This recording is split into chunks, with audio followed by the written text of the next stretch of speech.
الحمد لله رب العالمين الذي أمرنا بالدعاء فقال وقال ربكم ادعوني أستجب لكم فوعدنا بالإجابة فقال وإذا سألك عبادي عني فإني قريب أجيب دعوة الداعي إذا دعان والصلاة والسلام على رسول الله الذي وعدنا بالإجابة عندما ندعو إلى الله سبحانه وتعالى فقال من ضمن دعائه في أسماء الحسنى اقتداء من أصحابه صلى الله عليه وسلم أرأيت ماذا دعوت فقد دعوت بأسمائه الأعظم إذا دعي بها أجاب وإذا سئل بها أعطى اللهم صل وسلم وبارك على رسولك الكريم النبي الأمين وعلى آله وصحبه وأمته إلى يوم الدين أما بعد فيا عباد الله أوصي نفسي وإياكم بتقوى الله فقد فاز المتقون فلا تموتن إلا وأنتم مسلمون. Saudariku sekalian, para ibu baik yang di dalam ruang masjid ataupun yang di luar masjid, di sekitaran Masjid Trans Studio, saya ingin mengajak pada seluruhnya tanpa kecuali, mari kita senantiasa bersyukur pada Allah Subhanahu wa taala atas nikmat yang telah kita dapati sampai dengan pagi hari ini. Syukur itu selalu menambah ketenangan di dalam jiwa. Syukur itu bisa mengentaskan sebagian persoalan hidup yang kita rasakan. Syukur itu bisa menambah kekuatan dari perasaan lemah yang kita rasakan.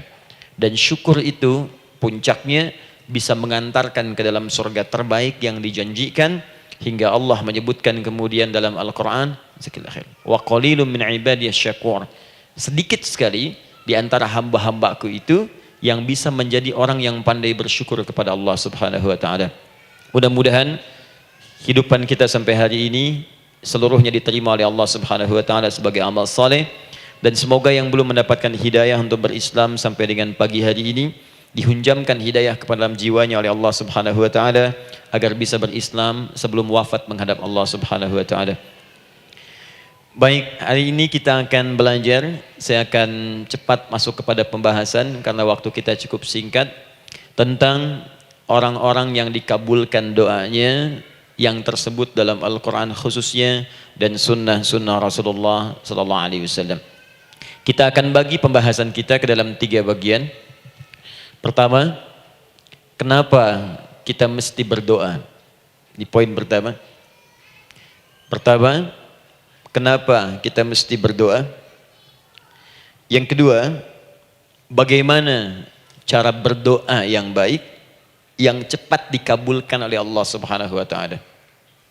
Yang pertama, mengapa kita mesti berdoa? Esensi doa itu apa, kan? Yang kedua, bagaimana cara berdoa yang sekiranya cepat dikabulkan oleh Allah Subhanahu wa taala. Dan yang ketiga, kita akan melihat ukuran pengabulan doa. Seperti apa doa itu dikabulkan. Karena nanti ada orang-orang yang tidak sadar sesungguhnya doanya sudah dijawab, tapi dia tidak menyadari itu. Bahkan merasakan doanya kok nggak dijawab-jawab gitu. Padahal Allah sudah menjawabnya. Nah, seperti apa ukuran kita mengetahui bahwa doa kita telah terjawab, atau doa kita barangkali belum dijawab atau tidak dijawab? Apa ukuran ketiga hal itu? Itu yang coba kita turunkan di pembahasan pagi ini. Mudah-mudahan dengan itu kita nanti akan lebih pandai bagaimana cara menyikapi doa dalam hidup, seperti apa doa dipanjatkan, kapan kita berdoa, dan kita tahu, oh ini hasil dari doa yang telah kita panjatkan. Sepakat sampai di sini? Baik ya, tinggal sepakat saja ya. Kan biasanya yang nerangkan saya, nulis saya, ngapus saya sampai selesai pula. Baik, ayo kita mulai. Bismillah. Mengapa kita mesti berdoa? Kita buka dulu ibu sekalian. Ya, yang di ruangan ini ataupun yang di bawah, semuanya insya Allah memiliki kemuliaan yang sama di hadapan Allah Subhanahu wa taala sesuai dengan keikhlasannya. Ya, sesuai dengan keikhlasannya. Karena hadisnya umum sifatnya. Man salaka tariqan yaltamisu fihi ilma sahhalallahu lahu tariqan ilal jannah. Siapa yang menyiapkan dirinya menempuh perjalanan dan dia meniatkan ingin belajar pengetahuan agama walaupun sedikit, maka dia akan dapat balasan dari Allah. Minimal setiap langkahnya akan dicatat meringankan langkah dia ke surga nantinya. Ya. Dan di situ tidak disebutkan khusus bagi yang di dalam ruangan masjid. Lantai 2 lagi misalnya. Tidak. Ya, jadi yang di sekitaran, yang di depan semua berdasarkan niatnya, ya. Berdasarkan niat dan kuantitas amalannya. Di kuantitas itu tambah. Mungkin Ustadz belum datang, ibu ada yang berzikir, ada yang baca Al-Quran, ada yang istighfar. Itu yang nambah pahala. Ya. Kalau yang pasang status, pasang kamera, ya itu saya nggak tahu. Ayo kita kembalikan sini. Pertama, Quran surah ke-7 ayat 172. Quran surah ke-7 Al-A'raf ayat 172. Kemudian setelah itu diperintahkan dalam Al-Quran surah ke-40 Ghafir ayat ke-60. Lalu kita praktekkan ini dalam keseharian kita. Saya beri contoh misalnya Quran surah ke-2 ayat ke yang paling banyak nih dibaca 201. Kadang-kadang misalnya Quran surah ke-2 ayat 286. Banyaklah. Quran surah ke-7 ayat 23 misalnya dan seterusnya. Ini bagian pertama.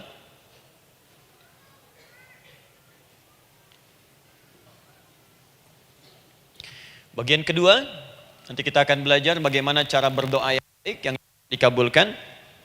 Kita ambil satu Quran ke-2 ayat 186. Kemudian yang kedua kita ambil contoh Quran surah ke-17 ayat 110. Kemudian yang ketiga kita ambil contoh yang paling dahsyat di Al-Quran surah ke-3 ayat 38 sampai 39. Ada yang belum berdoa sudah dikabulkan. Masya Allah. Ini ada di Quran misalnya surah ke-3 ayat 31. Nanti turunan amalannya misal di Quran surah 51 ayat 15 sampai dengan 18. Saya bulati yang 18-nya. Bagian ketiganya nanti kita uraikan di bagian akhirnya. Baik, kita bisa mulai insyaallah. Baik, kita bagian pertama, mari kita mulai. Saya ingin berkisah sejenak dengan menyampaikan Quran surah ke-7 Al-A'raf ayat 172. Allah berfirman, A'udzubillahi minasyaitonirrajim, wa idz akhadha rabbuka min bani adama min zuhurihim dzurriyyatahum wa ashhadahum ala anfusihim alastu bi rabbikum qalu bala syahidna. Ada ayatnya? Baik ya, di Quran surah ke-7 Al-A'raf ayat 172. Wa idz akhadha rabbuka min bani Adam. Kata Allah, dan ingatlah, pahamilah, pelajarilah, dalamilah. Teman-teman sekalian, ingat kalimat idz itu, idz dalam Al-Quran termasuk dalam bahasa Arab, itu bukan sekedar mengingat. Idz itu bisa mengandung arti memahami dengan dalam. Menganalisis. Ya, memaknai itu idz. Jadi bukan sekedar mengingat. Bukankah ibu kalau mengingat sesuatu berusaha mendalaminya? Ya, kalau nggak percaya saya tanya begini. Coba ibu ingat kemarin jam 5 sore ada di mana? Bukankah sekarang sedang mendalami sesuatu? Sedang mencari memori jam 5 sore kemarin ada di mana? Setelah itu dihimpun jadi sesuatu lalu disampaikan dengan terstruktur, dengan rapi. Oh, kemarin saya ada di sini, di sini, di sini, mengerjakan ini. Itu idz dalam bahasa Arab. Jadi kalau di Al-Quran ada kalimat idz, itu berarti bukan sekedar kita diminta mengingat, tapi juga merenung, mendalami, memahami dengan dalam. Paham insyaallah? Baik, sekarang perhatikan. Nanti kalau ibu baca Al-Quran, maksud saya, ibu bisa menerjemahkan sendiri dan memahami dengan baik. Ya, misal kalimat idz pertama dalam Al-Quran misal ditemukan di Quran surah kedua ayat 30. Wa idz qala rabbuka lil malaikati inni ja'ilun fil ardi khalifah. Idz akan ditemukan. Nah, sekarang ayat tentang korelasinya dengan doa, kita buka Quran surah ke-7 tadi ayat 172. Wa idz akhadha rabbuk, dan pahami ya kata Allah, renungkan ya, maknai dengan dalam ketika Allah menyampaikan, membuat komitmen dengan semua anak cucu Adam tanpa kecuali. Semuanya. Ingat kalau ditemukan kalimat Bani Adam. Bani Adam disebutkan 7 kali dalam Al-Quran. Ya. Berapa kali? 7 kali. Kalimat Bani Adam. Bani Adam. Ini menunjuk pada semua keturunan anak cucu Adam sampai selesai kehidupan.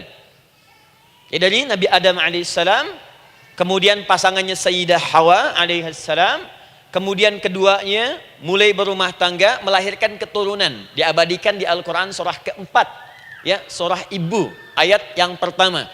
Ya ayyuhan nasu taqu rabbakumul ladzi khalaqakum min nafsin wahidah wa khalaqa minha zawjaha. Di situ kemudian ada Adam, zaujaha Hawa, ya. Wa batha minhuma rijalan katsiran wa nisaa. Dari situ turun keturunan laki-laki perempuan, laki-laki perempuan.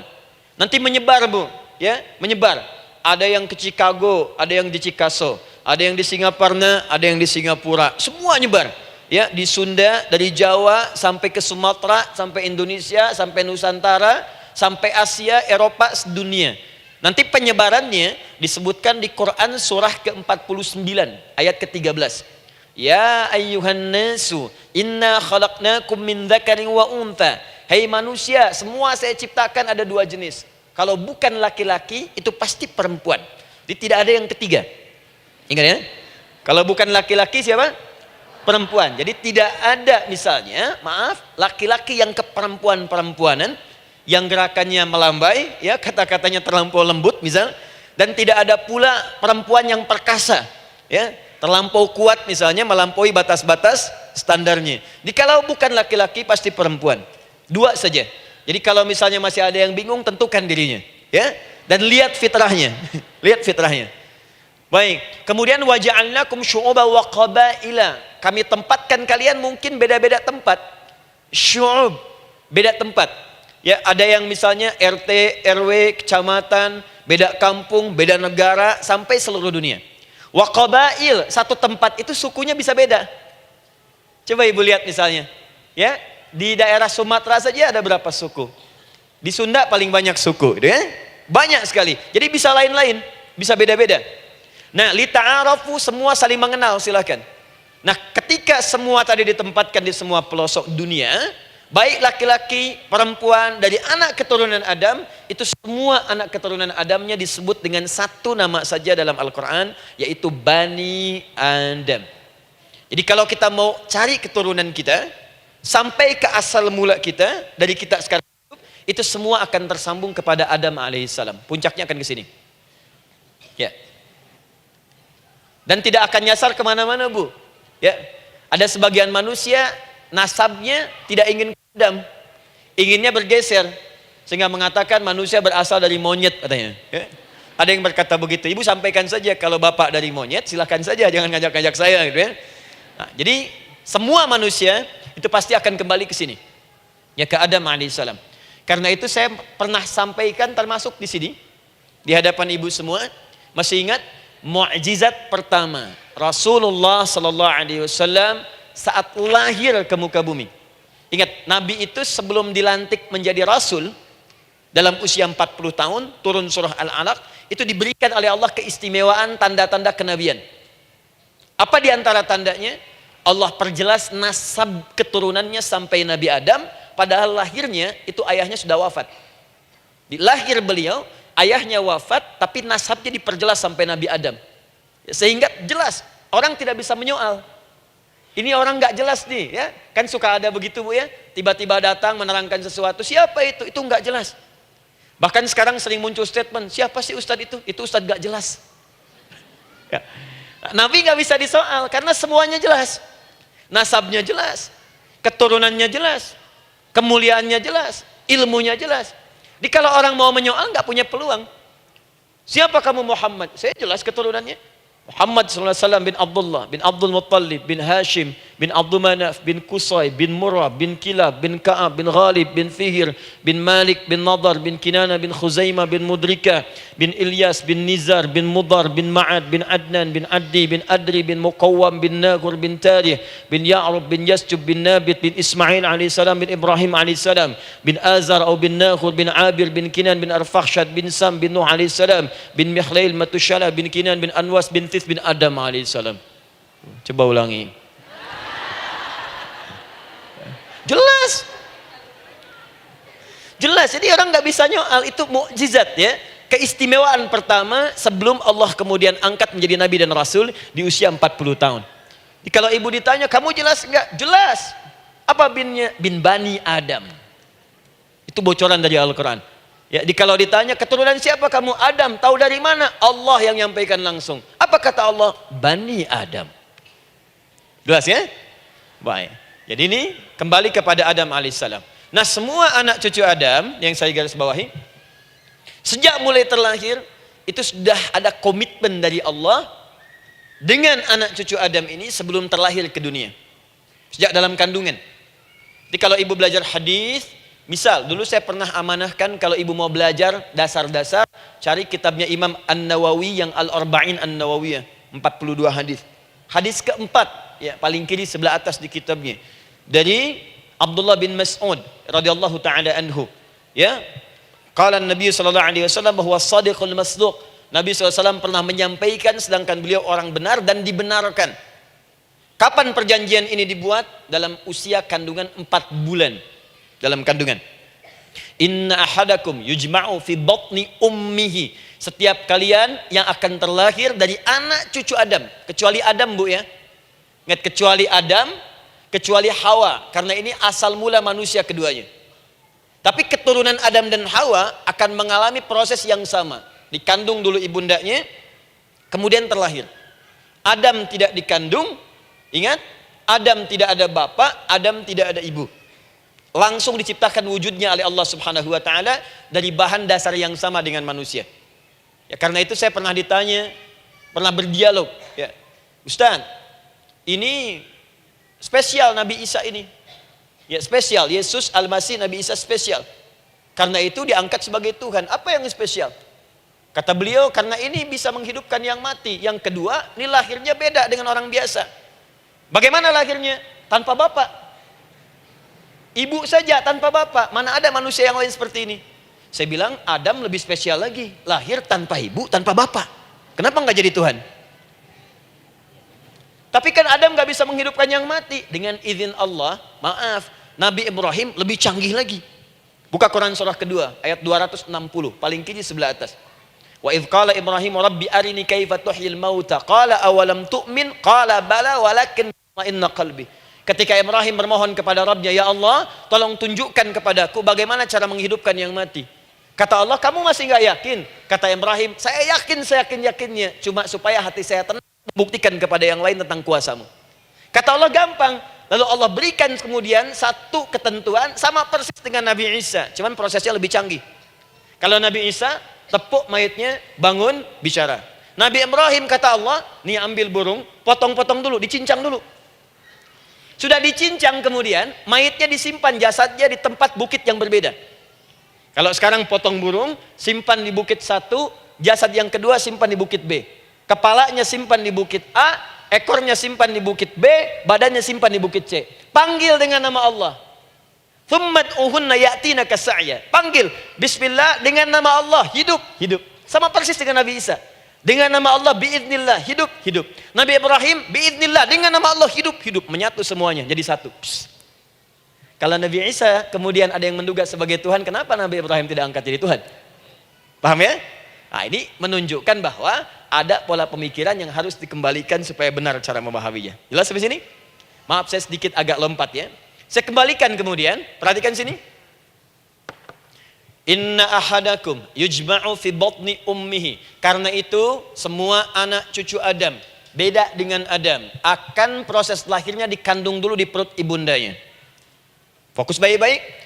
Arba'ina yauman nutfah, 40 hari pertama baru kemudian proses antara spermatozoa dengan ovum berproses. Thumma yakunu mithla dzalika, kemudian alaqah. 40 hari yang kedua jadi alaqah, zigot yang menempel di dinding rahim.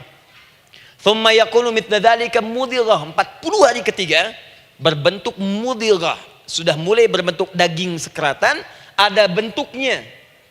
Dan usianya sudah 4 bulan, 40 hari ketiga, 120 hari. 120 hari. Thumma yursalu ilaihil malak, kemudian diutuslah malaikat, fayanfukhu fihi ruh, maka ditiupkan roh ke dalamnya. Jadi ingat, kalau di antara sini, di antara kita ada ibu misalnya yang tengah hamil, tengah mengandung, ingat baik-baik, atau keluarganya, kerabatnya, usia 4 bulan itu roh sudah ditiupkan. Di kandungan sudah ada rohnya. Hati-hati ya. Berapa bulan? 4 bulan. Karena itu nanti ada ayat dalam Al-Quran, Quran surah ke-7 ayat 189. Di posisi ini harus banyak berdoa dan beramal soleh. Ingat ya, berdoa, beramal soleh, minimal minta kepada Allah. Da'awallaha rabbahuma la in ataitana salihah lanakunanna minasyakirin. Minta banyak kepada Allah, ya Allah jadikan anak saya anak yang soleh, jadikan anak saya anak yang soleh. Dari usia itu 4 bulan sampai ke atas menjelang lahiran. Nanti diiringi oleh amal soleh kedua orang tuanya. Ini sudah penelitian dokter muslim, khususnya di Asia Tenggara. Saya diskusi dengan seorang dokter muslim, ternyata ada korelasi amal soleh yang dikerjakan kedua orang tua, ayah dan bunda, atau calon ayah dan bunda, kepada anak yang sedang dikandung, yang belum dilahirkan. Jadi kalau orang tuanya rajin baca Al-Quran, itu berpengaruh ke anak, Bu.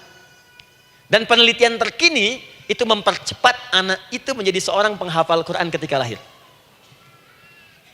Ya, pernah satu kali dibacakan Al-Quran, posisi janin itu berubah. Seperti sujud gitu. Itu penelitian sudah di MRI waktu itu dilihat ya, kelihatan. Jadi ada korelasi antara kesolehan orang tua dengan kesolehan anak yang sedang dikandung. Hati-hati ya.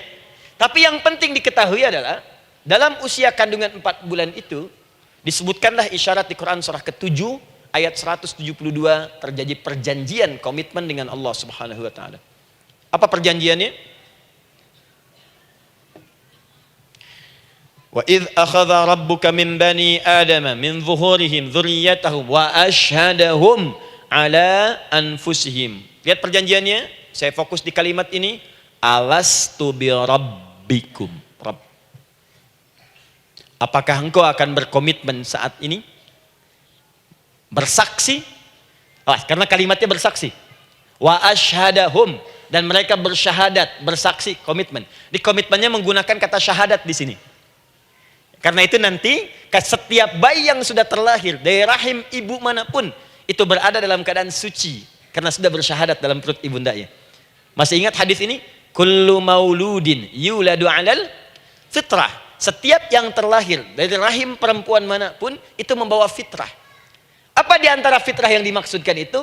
Fitrah keislaman, fitrah mengakui Allah sebagai Tuhan. Itu nanti ada di Quran surah ke-30 ayat ke-30, paling kanan sebelah atas. Quran surah 30 ayat 30.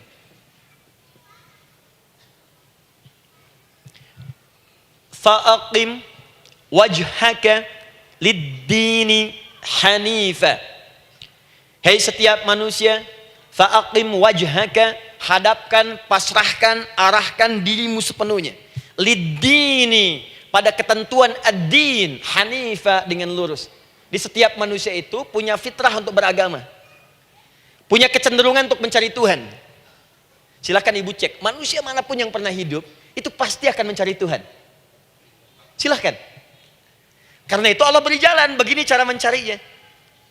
Fitratallahi allati fataran nasa 'alaiha, itulah fitrah manusia yang telah Allah berikan pada dirinya bahkan sebelum dia terlahir. Di antara fitrah manusia ada kecenderungan untuk mencari Tuhan. Ada kecenderungan untuk mendekat kepada Allah. Bahasa Qur'annya din, lid-dini hanifa. Apa itu din? Itulah Islam. Quran surah ke-3 ayat 19. Inna dina indallahil Islam. Karena itu silakan cek, semua orang itu pasti akan mencari Tuhan. Setiap manusia. Ada yang melihat kayaknya ada di hewan, kayaknya ada di pohon, kayaknya ada di alam, kayaknya ada di patung, kayaknya ada di... Mencari dia. Terus Allah beri jalan. Kalau kamu ingin mencari yang benar, din yang dimaksud Islam, diberikanlah tuntunan dalam Islam. Jelas sampai sini? Baik, karena itulah kemudian setiap bayi yang terlahir itu disebut oleh Nabi dia suci, dia bersih karena telah membawa risalah Islam dalam dirinya. Hanya sayang nanti fa abawahu yuhawidanihi au yunassaranihi au yumajjisanihi. Lingkungan nanti akan merubah dia keluar dari fitrahnya. Bisa dipengaruhi, tiba-tiba berubah misalnya keyakinan. Bisa karena kejadian tertentu dia jauh dari Allah Subhanahu wa taala. Dia muslim, cuman karena kondisi tertentu, pekerjaan menjauhkan dia dari Allah, lupa sholat. Telenovela menjauhkan dia dari Al-Quran. WhatsApp, Facebook, media sosial melupakan dia dari ibadah. Coba ibu, kalau online setiap hari berapa kali dengan media sosial? Ganti status. Online dengan Allah berapa kali dalam sehari? Coba hitung. Online dengan Allah yang paling maksimal kan sholat fardu 5 kali. Kalau 1 kali 5 menit kali 5 cuma 25 menit. 25 menit online dengan Allah. Berapa menit online dengan media sosial yang tidak nyata? Dan cita-cita masuk surga. Ayo sini. Nah, saya belum selesai. Jadi yang pertama, dalam perjanjian 4 bulan ini, pertama ada komitmen bersyahadat menuhankan Allah. Tapi yang kedua, ini yang dahsyat. Perhatikan kalimatnya, fokus. Saat Allah memperkenalkan dirinya, dalam kandungan kita, usia 4 bulan itu, dengan nama apa Allah memperkenalkan dirinya? Coba lihat ayatnya. Alastu bi rabbikum, dengan nama Rabb. Wa idh akhadha rabbuka min bani adama dzurriyyatahum wa ashhadahum ala anfusihim. Alastu bi rabbikum, dengan nama Rabb. Nah, ibu sekalian, kata Rabb ini itu berasal dari kata ar-rububiyah. Ar-rububiyah yang berarti sifat merawat, memberikan semua kebutuhan. Saya ulang ya. Merawat, memberikan semua kebutuhan. Sudah? Menyayangi, memaafkan, mengasihi, mengampuni. Masya Allah. Merawat, memenuhi sebuah kebutuhan, menyayangi, memaafkan, mengampuni. Jadi semua hal yang terkait dengan perhatian ada pada kalimat Rabb. Sifatnya disebut dengan rububiyah. Zat yang memperhatikannya disebut dengan Rabb, namanya Rabbun. Baik. Pelan-pelan. Seakan-akan Allah ingin berkata begini. Hei, engkau buat perjanjian dengan saya sekarang. Engkau bersaksi, saya sebagai Tuhan. Siap bersaksi, menuhankan saya. Nanti ketika kamu lahir, apapun yang kamu butuhkan dalam kehidupan, aku akan berikan. Kamu akan saya rawat. Kalau sakit, kamu saya sembuhkan. Minta sesuatu yang kamu butuhkan, saya akan berikan. Kamu butuh sesuatu, saya akan hadir. Kamu salah minta maaf, saya maafkan. Kamu dosa minta ampun istighfar, saya ampuni. Kamu ingin sesuatu yang lebih baik, saya berikan. Pokoknya semua yang kamu inginkan selama engkau butuhkan dan itu baik, aku berikan. Kira-kira, maaf Bu ya, maaf sekali. Kalau ada yang nawarkan pada ibu, mau nggak ikut saya? Nanti sebuah kebutuhannya saya berikan. Kalau sakit saya berikan jaminan kesembuhannya. Kalau butuh sesuatu saya berikan. Kalau ingin ini itu selama butuh saya sampaikan. Kira-kira ibu nolak atau ikut? Baik. Ikutnya mikir dulu atau tidak? Tidak. Jangankan yang tinggi-tinggi Bu ya. Suami aja nawarkan. Mah mau nggak ikut papa? Papa nanti kasih handphone S10. Sama gelang nggak Pak? Ikut ya. Dan tanpa pikir. Dalam bahasa Arab, sesuatu yang disetujui tanpa difikirkan lagi, itu disebut bala namanya. Bala, sekali saja. Sekali, ya, tidak 2 kali. tidak ditambah, tidak dikurangi. Ingat, kalau Allah sudah sampaikan kalimat, jangan tambah, jangan kurangi, ya. Bala tidak ditambah nga, tidak disebutkan 2 kali. Bala. Ya. Bala itu artinya siap. Ya. Tanpa fikir. Karena memang nggak ada yang dipikirkan lagi. Apa yang mau dipikirkan? Semua kebutuhan dikasih. Semua keinginan dikabulkan sepanjang baik. Kalau sakit ada jaminan disembuhkan. Dikasihi, disayangi, salah dimaafkan. Ya, kalau dosa diampuni, apalagi yang kurang, nggak ada aib, nggak ada yang kurang, sempurna semua. Kita katakan bala tanpa fikir. Karena itu, perhatikan, setiap kita kemudian, ibu sekalian, datang terlahir ke bumi, mengalami kehidupan, fitrah kita setiap mendapatkan kebutuhan, kita akan menyebut nama Allah Subhanahu wa Ta'ala dengan nama yang telah dijanjikan itu. Silakan ibu cek. Bukankah ibu ketika ada kesulitan memohon kepadanya?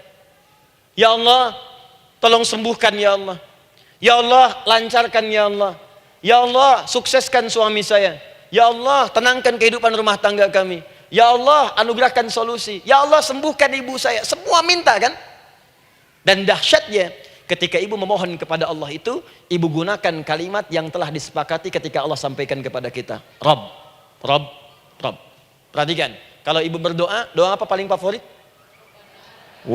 Rabbana atina fid dunya hasanah fil akhirati hasanah wa qina. Doa apa itu? Sapu jagat. Bu bayangkan, Nabi aja nggak tahu tuh istilah itu sapu jagat. Ibu tahu? Wah, Masya Allah, Indonesia kreatif. Luar biasa. Ada doa sapu jagat, nggak ada doa sapu nggak ada jagatnya, ada doa jagat nggak ada sapunya. Pokoknya luar biasa lah. Ya. Ya. Lihat, bukankah kalimatnya dibuka dengan Rabb? Rabbana atina fid dunya sana. Rabbana zalamna anfusana wa illam taghfir lana wa tarhamna lanakunanna minal la yukallifullahu nafsan illa laha ma kasabat wa 'alaiha mak. Perhatikan, Rabbana la innasina Rabbana Rabb. Ini ayatnya. Sapu jagat Quran surah 2 ayat 201. La yukallifullah Quran surah 2 ayat 286. Rabbana zalamna Quran surah 7 ayat 23. Yang ingin saya sampaikan, setiap kita butuh sesuatu, kita menyebut namanya dengan kalimat Rabb. Kenapa kita katakan Rabb? Karena Allah sendiri menyebutkan dengan kalimat Rabb. Alastu bi rabbikum, saya nanti adalah Tuhan yang akan memperhatikan kalian, menyayangi kalian. Saya Tuhan yang akan merawat kalian, memberikan semua kebutuhan. Makanya ibu tuh kalau ada persoalan nagih seakan-akan ke Allah. Ya Allah, kan engkau yang berjanji kepada saya. Engkau yang berjanji, engkau yang menepati ya Allah, karena engkau Tuhan. Kalau manusia, dia berjanji, dia yang mengingkari. Dia awali, dia yang akhiri. Tapi engkau beda ya Allah. Kenapa? Engkau berjanji, engkau yang menepati. Quran surah ketiga ayat 9. Innallaha la yukhliful mi'ad. Engkau yang berjanji, engkau yang menepati. Engkaulah awal dan akhir dari semua hal. Engkau mengatakan saya Rabb yang akan memberikan semua kebutuhan. Sekarang saya butuh ya Allah. Engkau berjanji akan menyembuhkan, sekarang saya sakit ya Allah. Engkau berjanji akan memberi solusi, sekarang saya sedang punya masalah ya Allah. Engkau berjanji akan memberikan kesuksesan, sekarang saya sedang menapaki itu ya Allah. Makanya ibu sebutkan kalimat Rabb, Rabb, Rabb, Rabb. Jadi sesungguhnya doa itu adalah fitrah dari setiap manusia karena mulai dibangun komitmen sebelum dia dilahirkan ke muka bumi. Jadi kalau kita bicara tentang doa, doa itu fitrah kehidupan bagi setiap manusia. Hidup. Sekaligus penanda komitmen yang membedakan antara Khalik dengan makhluk. Hamba dengan Allah. Manusia dengan Tuhan. Kan Allah katakan, saya Rabb ya. Saya yang ngasih, saya yang Tuhan. Berarti kita yang makhluk kan? Kita yang butuh kan? Allah yang memberi, kita yang butuh. Untuk membedakan mana yang butuh, mana yang ngasih, maka pembedanya adalah doa. Jadi kalau ada manusia yang gak pernah doa selama hidup, itu tandanya ada yang salah dengan kehidupannya. Karena seakan-akan dia gak butuh Tuhan. Sebab perbedaan manusia dengan Tuhan itu sebelum lahir, salah satunya ditunjukkan dengan sifat butuh kita kepada Allah. Makanya sekaya-kayanya orang itu pasti berdoa. Manusia paling kaya di muka bumi pun kalau besoknya mau ada pekerjaan atau proyek, dia berdoa dulu tuh. Ya Tuhan, tolong lancarkan proyek ini. Butuh. Pejabat setinggi-tingginya, kalau sudah mau mulai kemudian ada pemilihan, kalau mulai ada kebijakan, kalau mulai ada apapun berdoa juga. Itu tandanya butuh. Butuh. Di setiap manusia itu pasti butuh dengan Allah. Karena itu kalau ada manusia yang gak pernah berdoa selama hidupnya, itu langsung mendapatkan kecaman dari Allah dan dijamin akan masuk neraka yang paling dalam. Karena seakan-akan dia sudah gak butuh dengan Allah. Saya ulang ya, saya ulang. Doa itu fitrah hidup manusia yang sekaligus menunjukkan statusnya sebagai hamba. Jadi kalau ibu update status di media sosial, mulai sekarang tuliskan hamba. Hamba. Sudah. Mau sifatnya apapun tetap hamba. Ya, mau pejabat, mau orang kaya, mau cukup, mau macam-macam, mau ustadz, mau syekh, mau habib, tetap ujungnya hamba. Dan butuh penghambaan itu diwujudkan dalam bentuk doa. Muncullah Quran surah ke-40 ayat ke-60. Wa qala rabbukum, rabb, selalu rabb. Wa qala rabbukum ud'uni astajib lakum. Innal ladzina yastakbiruna an ibadati, awas, sayadkhuluna jahannam dakhirin. Allahu akbar. Dan Rabbmu berfirman, mengingatkan kembali kepada kalian semua, hei hamba-hambanya. Kalau ada kebutuhan, kalau ada masalah, kalau ada permintaan, kata Allah, ayo doa sama saya. Minta. Kan kita sudah bikin perjanjian. Makanya Allah katakan, kalau punya masalah, Bu, berdoa. Bukan mengeluh. Kalau punya persoalan, Bu, berdoa. Bukan bikin status.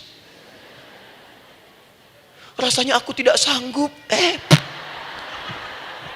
Ditulis di Facebook. Apain? Terus kalimat Allahnya pun jelas. Minta kepadaku, bukan mengeluhkannya. Kamu tidak seperti yang aku kira. Nungguin komen. Sambil masak, celing ada satu. Ucuk kunaun. Makin meluas masalah. Untuk abi mas sabar. Sudah. Paham ya? Jadi ini kaidah hidup yang pertama. Sebetulnya sederhana, cuman jarang digunakan gitu. Sederhana, cuman jarang dipakai. Kata Allah kan, kamu doa itu, saya kasih ketenangan. Jadi Bu, gini, doa itu manfaatnya, walaupun solusi belum datang, tapi hati tenang. Tenang. Jadi kalau mau curhat-curhat sama Allah, sampaikan, minta, mohon, berikan. Minimal tenang. Saya kasih rahasia ya. Ini di antara kita saja nih. Lihat sini. Saya hapus dulu deh. Bismillah. Masya Allah. Mau ngapus sendiri, nulis sendiri, penghapus, lari sendiri.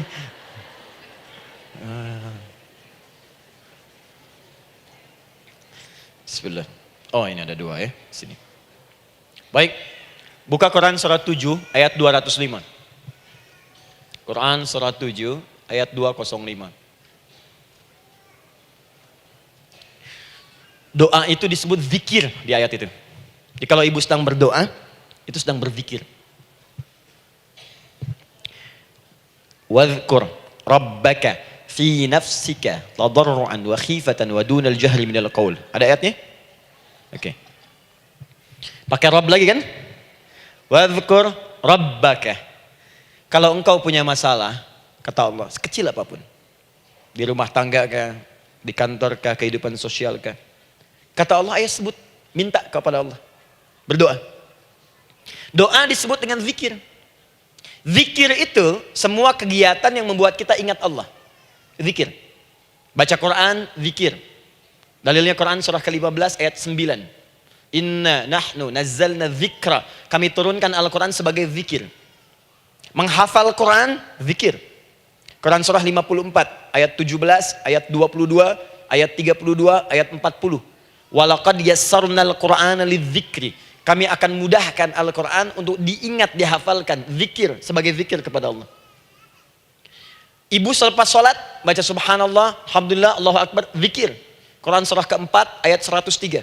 فَإِذَا قَضَيْتُمُ الصَّلَاةَ فَاذْكُرُوا اللَّهَ. Maka jika anda telah tuntas mengerjakan sholat, segera berzikir kepada Allah. Sholat sendiri, zikir. Quran surah ke-20, ayat ke-14. Innani anallahu la ilaha illa ana fa'budni wa aqimis salata li dzikri. Saya Allah, kata Allah. Tidak ada Tuhan selain saya. Sembah saya. Bagaimana menyembah Allah? Tunaikan salat sebagai zikir kepada Allah. Zikir. Di zikir semua amalan yang mendekatkan kita dengan Allah. Doa itu satu dari bagian zikir. Tapi tahukah ibu fungsi zikir yang paling utama itu apa? Quran surah 13 ayat ke-28. Ala bidzikrillahi tatmainnul qulub. Yakinkan pada dirimu, kalau zikirmu benar kepada Allah, maka dia akan berdampak kepada hati menjadi lebih tenang. Zikir itu manfaat pertamanya membuat hati tenang, Bu. Tadi saya contohkan. Baca Al-Quran zikir kan? Jadi kalau ibu sedang tidak tenang, sedang gelisah, ada masalah, daripada mengeluh sana sini, wudu, Bu, wudu. Ambil mushaf. Baca. Saat baca itu mungkin solusi belum datang, tapi hati itu lebih tenang. Kaitan dengan bahasan kita, doa, minta. Doa. Jadi kalau orang punya masalah itu kalau berdoa, walaupun solusinya belum datang, walaupun kemudian jawabannya belum tiba, minimal hati ibu itu tenang. Ini dia. Kan surah 13 ayat 28. Rumus ini pakai. Gunakan dalam hidup. Karena yang tahu kehidupan kita itu Allah yang menciptakan kita. Yang tahu pesawat, yang bikin pesawat. Yang tahu handphone, yang bikin handphone. Yang tahu mikrofon, yang bikin mic-nya. Yang tahu kita, yang menciptakan kita. Ikutilah petunjuk Allah yang menciptakan kita, maka akan langsung terasa manfaatnya. Ibu tidak percaya, silahkan lakukan. Rasakan bedanya, bedakan rasanya, dan pasti akan terasa bedanya. Akan lain. Tuh. Doa. Tapi ingat, yang paling penting kata Allah, doa itu bukan sekedar penting permohonannya, tapi menunjukkan status kita sebagai hamba di hadapan Allah Subhanahu wa taala. Jadi kalau ada orang selama hidup tidak pernah berdoa, artinya dia mengingkari statusnya sebagai hamba di hadapan Allah Subhanahu wa taala. Mau menyejajarkan diri dengan Tuhan. Kan yang tidak pernah meminta itu Tuhan. Allah yang memberikan. Kalau manusia beda pasti minta. Artinya kalau ada manusia nggak pernah minta, seakan-akan bahasa halusnya, kamu ini ngaku jadi Tuhan. Saya tempatkan kau di neraka jahanam yang paling bawah. Jahanam itu, Bu, belum masuk saja sudah terasa. Terasa. Buka ibu Quran surah misalnya ke-40 Ghafir tuh. Ya, ayat 45 sampai dengan 47-nya. Sebelumnya lagi lihat Quran surah ke-8 ayat ke-50. Itu penghuni neraka, Bu, yang bukan jahanam saja. Penghuni neraka itu kalau mau meninggal itu dipukulin dulu malaikat. Depan belakangnya. Ayo, kamu keluar. Lama amat keluarnya rohnya katanya. Takut karena nggak punya bekal. Kan maaf ya, kaidah mengatakan orang nggak punya bekal itu takut pulang, apalagi orang merasa salah. Anak ibu berbuat kesalahan, mau pulang takut kan? Takut. Jadi kalau ada anak takut pulang, salah dia. Salah. Kemana anak nggak pulang-pulang, pasti ada yang salah karena nggak berani pulang. Jangankan salah, nggak punya bekal saja, malu pulang. Lihat ibu waktu Ramadan usai, mau mudik, Idul Fitri. Kan pada mudik kan? Kenapa mau mudik dan senang mudik? Karena punya bekal, Bu. Dikumpul-kumpulkan tuh selama 11 bulan. Untuk 1 bulan saja. Itu pun paling berapa hari. Kumpulin. Terus telepon keluarga, insya Allah aku pulang hari ini. Wah, senang semuanya. Padahal mudiknya cuma pakai motor, Bu. Motornya bebek, bekalnya singa. Serius saya, motor bebek bekal singa. Ada kardus belakangnya. Tulisin, terus tambah pelepah pisang buat begini. Belakangnya ditulisin, aku pulang sayang. Jalan, mudik. Terus yang di rumah kan senang nerimanya.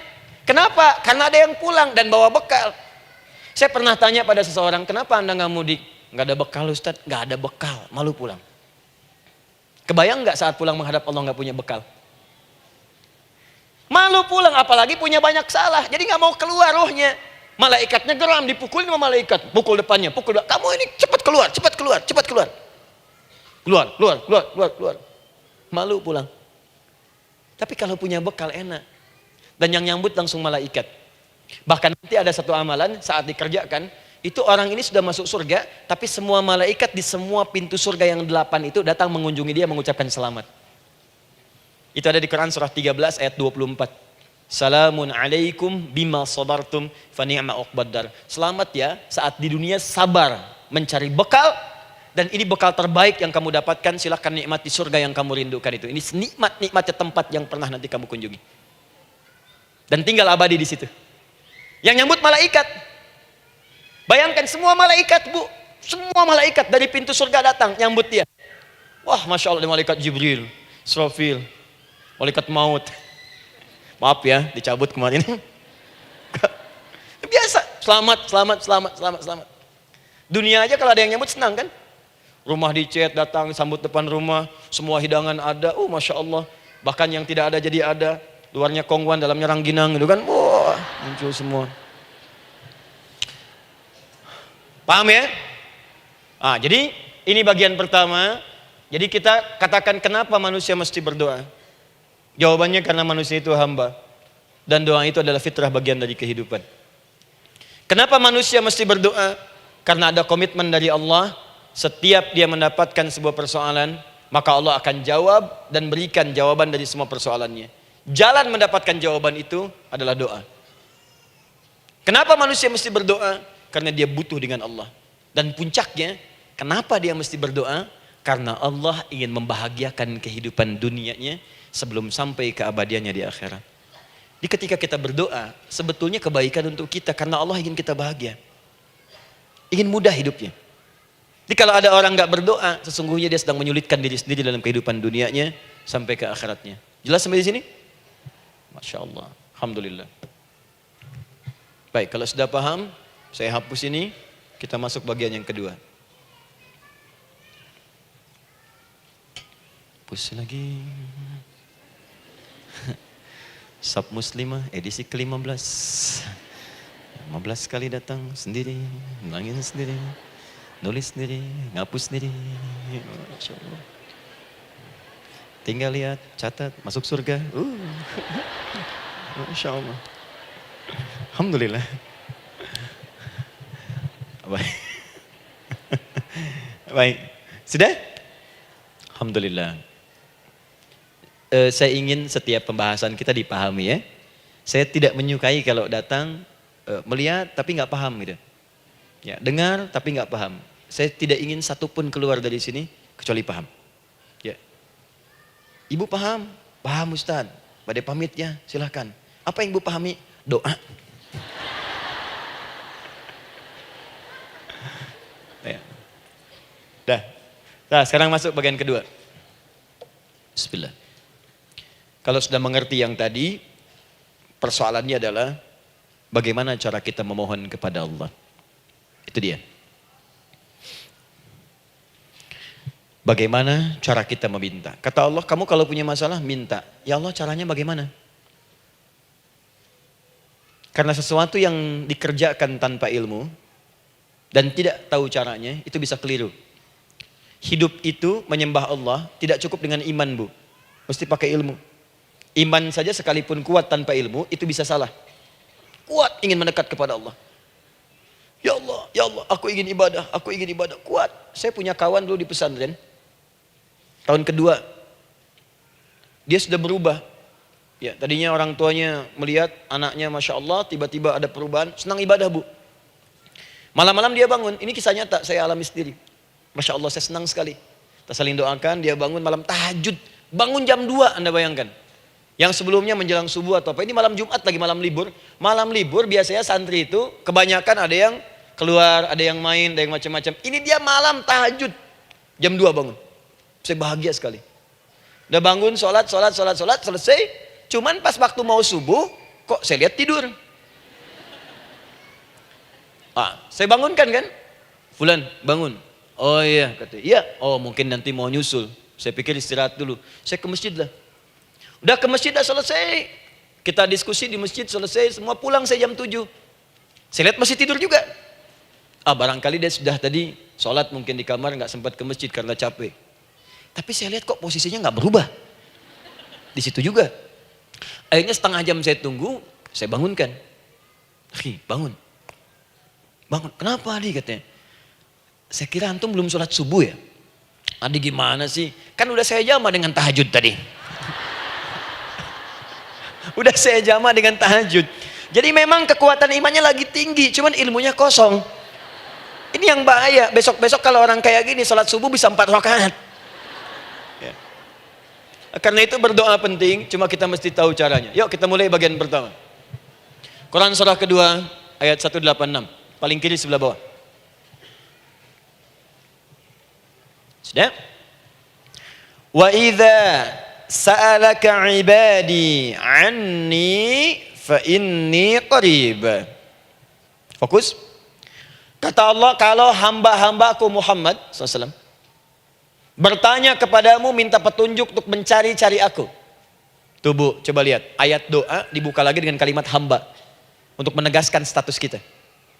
Jadi kalau ditanya, kita siapa di hadapan Allah? Hamba. Makanya gak usah sombong. Jangan sombong, karena kita cuma hamba. Karena itu ketika Korun sombong, Korun tuh manusia terkaya yang pernah hidup di bumi. Hartanya Bu, ini saya kasih bocoran sedikit, kunci berangkasnya saja, kemana-mana itu suka dibawa, dipikul paling sedikitnya 8 bodyguard, cuman bawa kunci berangkas saja begini. Di Korun pengen ngasih tahu, kalau ada yang pengen nyuri di tempat saya silahkan aja, ini aja bodyguard saya ngangkat kuncinya susah. Korun. Jadi kalau Anda tidak sekaya Korun, jangan ikutan sombong, telat. Telat, gak ada kerjaan, sudah ada yang lebih kaya. Ya. Dan apa yang terjadi? Fakhosabna kata Allah, kami telan. Likuifasi. Telan oleh bumi semua. Dengan kekayaannya semua habis. Jadi ketika ada seseorang yang lupa dengan statusnya sebagai hamba, maka Allah akan memberikan pelajaran kepadanya untuk taubat. Kalau nggak mau taubat juga, telan habis. Untuk menunjukkan kamu tuh bukan Tuhan, saya Tuhannya. Maka jangan ikutan sombong. Kalau ada yang baru punya Ferrari, Lamborghini, Lamborghini, ya, wah, bikin rame di jalan, cuman nggak update status, kasih tahu, maaf Mas, telat. Itu gambaran hidup. Dan ingat, setiap dibuka dengan kalimat permohonan, itu kalimatnya hamba. Hambaku, hambaku, hambaku. Termasuk mau minta taubat, hamba. Quran surah 39 ayat 53. Qul ya ibadiyalladzina asrafu ala anfusihim la taqnatu min rahmatillah. Katakan Muhammad pada hambaku yang merasa banyak dosa, pengen berdoa minta taubat. Kata Allah, hamba. Saya terima taubatnya, hamba. Ini ya.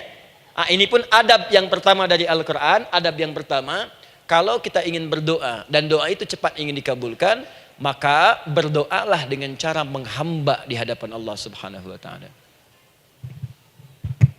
Jangan merasa tinggi.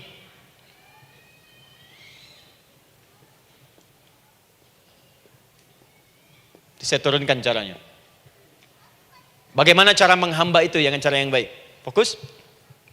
Wa idza sa'alaka 'ibadi 'anni, Muhammad SAW, jika ada hamba-hambaku bertanya padamu tentangku, ingin mencari-cari aku. Masya Allah, Ibu maaf ya, biasanya kan kalau orang mencari Allah, ingin mendekat kepada Allah, entah itu datang ke masjid, bangun malam, biasanya motifnya cuma 2. Satu, ada kebutuhan, pengen berdoa, terus dekat sama Allah. Besok mau arisan, malamnya tahajud.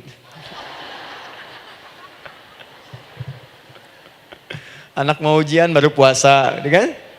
Suami ada proyek, nah, baru baca Quran, kan? Terus itu biasa itu, biasa. Jadi fitrah Bu. Tumben jeng tahajud, fitrah. Itu biasa itu. Ya. Yang kedua, taubat dari maksiat. Taubat. Seorang taubat ke masjid, bangun malam, doa, itu biasa. Jadi kalau ada seperti itu tandanya kita hamba normal manusia. Fa inni qarib, kata Allah, katakan Muhammad SAW, katakan kepadanya, janganlah mencari, aku dekat. Dekat, jangan mencari, aku dekat. Jadi Bu, ketika kita butuh Allah, langsung dijawab oleh Allah. Kamu mau apa? Aku dekat. Itu secara psikologi memberikan ketenangan yang paling dalam. Saya belum datang di sini sampai jam 8. Ibu tanya panitia, ustadznya mana sih? Ustadznya mana? Jawaban pertama misalnya, ini belum jelas nih ustadznya. Gak ada kabar. Yang kedua mengatakan, tenang saja, ustadz sudah dekat. Maka yang kedua itu lebih menenangkan kepada kita. Ketika ibu mencari, ya Allah, saya sedang ada masalah, langsung dijawab oleh Allah. Tenang, aku dekat denganmu. Mau minta apa? Itu bu, jadi kalau ibu sedang punya persoalan, psikologi Al-Quran mengatakan, langsung rasakan Allah tuh bersama kita, dekat, menunggu kita mau minta apa. Ibu punya masalah dengan suami, ingin mengadu. Lu kata Allah, saya dekat, kamu kenapa? Ada masalah apa? Ayo minta, ayo cerita. Mohon. Ibu punya masalah dengan anak. Ibu punya masalah dengan tetangga, di pekerjaan, kehidupan sosial. Kata Allah, saya dekat. Nah, perasaan itu hadirkan dalam jiwa kita. Ini sekarang jarang didapatkan. Jadi kalau ada masalah itu, hal pertama yang dilakukan itu belum ingat Allah itu masalahnya. Di kebanyakan manusia itu kalau punya masalah, selalu ingin yang pertama itu solusinya. Bukan Allahnya. Kan pemilik solusinya Allah. Jadi kalau kita ingat pada yang memiliki, maka apapun yang kita minta akan diberikan. Bahkan ada orang yang saking ingatnya dengan Allah, sebelum minta sudah dikabulkan. Itu yang dahsyat. Nah, sekarang setelah kita paham tentang kedekatan ini, kemudian kita praktekkan. Jadi bu ya, maaf ya, ketika ibu punya masalah apapun, yang pertama diingat Allah. Allah, engkau telah berjanji, engkau pasti akan tepati. Ya Allah, sekarang aku ada persoalan. Nah, sekarang teruskan ayatnya. Ujibu da'watad da'i idza da'an. Ujiba.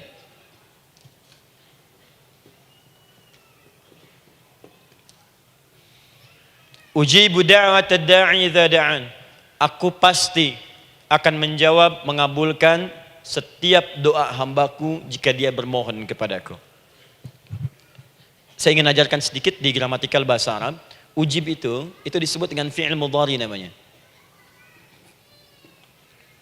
Saya kasih rumus cepat bu ya. Insya Allah kalau ibu fokus dengan rumus ini, ibu nanti bisa memahami Al-Quran dengan baik. Saya kasih satu kalimat, hafalkan baik-baik. Ini gampang kok. Anita. Ya, Anita. Sudah? Anita. Baik. Hamzah, nun, ya, ta. Satukan Anita. Kalau di dalam kalimat ibu baca Al-Quran, di depannya ada huruf hamzah ini, atau nun, atau ya, atau ta, maka itu rumus mudhari namanya. Gak usah dihafalkan mudharinya. Ya, nggak usah dihafalkan sampai bikin misalnya satu ungkapan Anita istrinya Pak Mudhari, nggak usah, nggak ada kerjaan. Ya, nggak usah dihafal. Saya hanya ingin tunjukkan pemahaman. Kalau ada bentuk seperti ini punya 3 makna. Kalau dalam bahasa Inggris itu disebut present, ya, continuous, dan future. Present, continuous, and future. Sekarang, terus, sampai kapanpun. Sekarang, terus berlangsung, continuous, and future, sampai kapanpun di masa depan. Ini bentuknya disingkat dengan rumus ini, Anita. Di dalam konteks pengabulan doa, kata Allah, ketika saya akan kabulkan, kalau kamu punya masalah, kamu berdoa, saya akan kabulkan. Nah, kalimat Allah saya akan kabulkan ini, bentuknya menggunakan mudhari. Ada hamzah di depannya, ujib. Artinya apa? Kalau ibu sekarang berdoa, saya akan kabulkan, kata Allah. Terus kamu berdoa, saya akan jawab. Nanti pun punya masalah di masa depan, kamu berdoa, saya jawab juga. Jadi artinya tidak ada doa yang sia-sia. Semua doa, ingat, sepanjang kita butuhkan, pasti Allah berikan. Doa itu sepanjang kita butuhkan, pasti akan dijawab.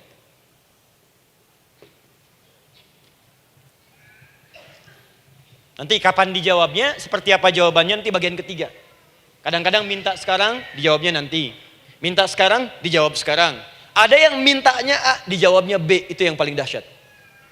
Ya. Jadi kalau saya tanya, kalau kita berdoa, dijawab tidak oleh Allah? Ya, itu janji Allah. Setiap orang berdoa, pasti dijawab. Nah, hanya persoalannya, seperti apa doa yang cepat dijawab itu? Apakah semua doa langsung dijawab seketika? Akankah mendapat jaminan langsung dijawab? Ternyata kalimat dijawab ini diikat dengan syarat ketentuan berlaku. Apa di antara syarat dan ketentuannya ini? Teruskan ayatnya. Falyastajibuli. Syarat pertama. Kalau doamu ingin cepat aku jawab, falyastajibuli. Maka engkau pun harus cepat merespon setiap seruanku. Jawab seruanku dengan cepat. Doa ingin dijawab oleh Allah. Maka kata Allah, kamu pun harus menjawab setiap seruanku. Jawab seruan Allah.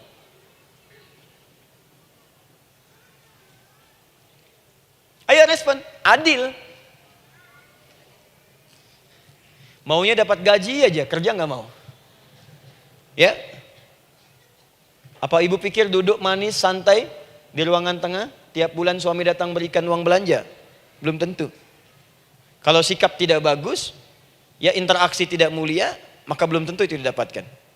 Maka syarat pertama kata Allah, kalau doamu ingin cepat aku jawab, maka setiap aku seru, cepatlah engkau kemudian kerjakan dan jawab itu. Jadi ternyata seruan Allah itu terkait berkelindan dengan pengabulan doa.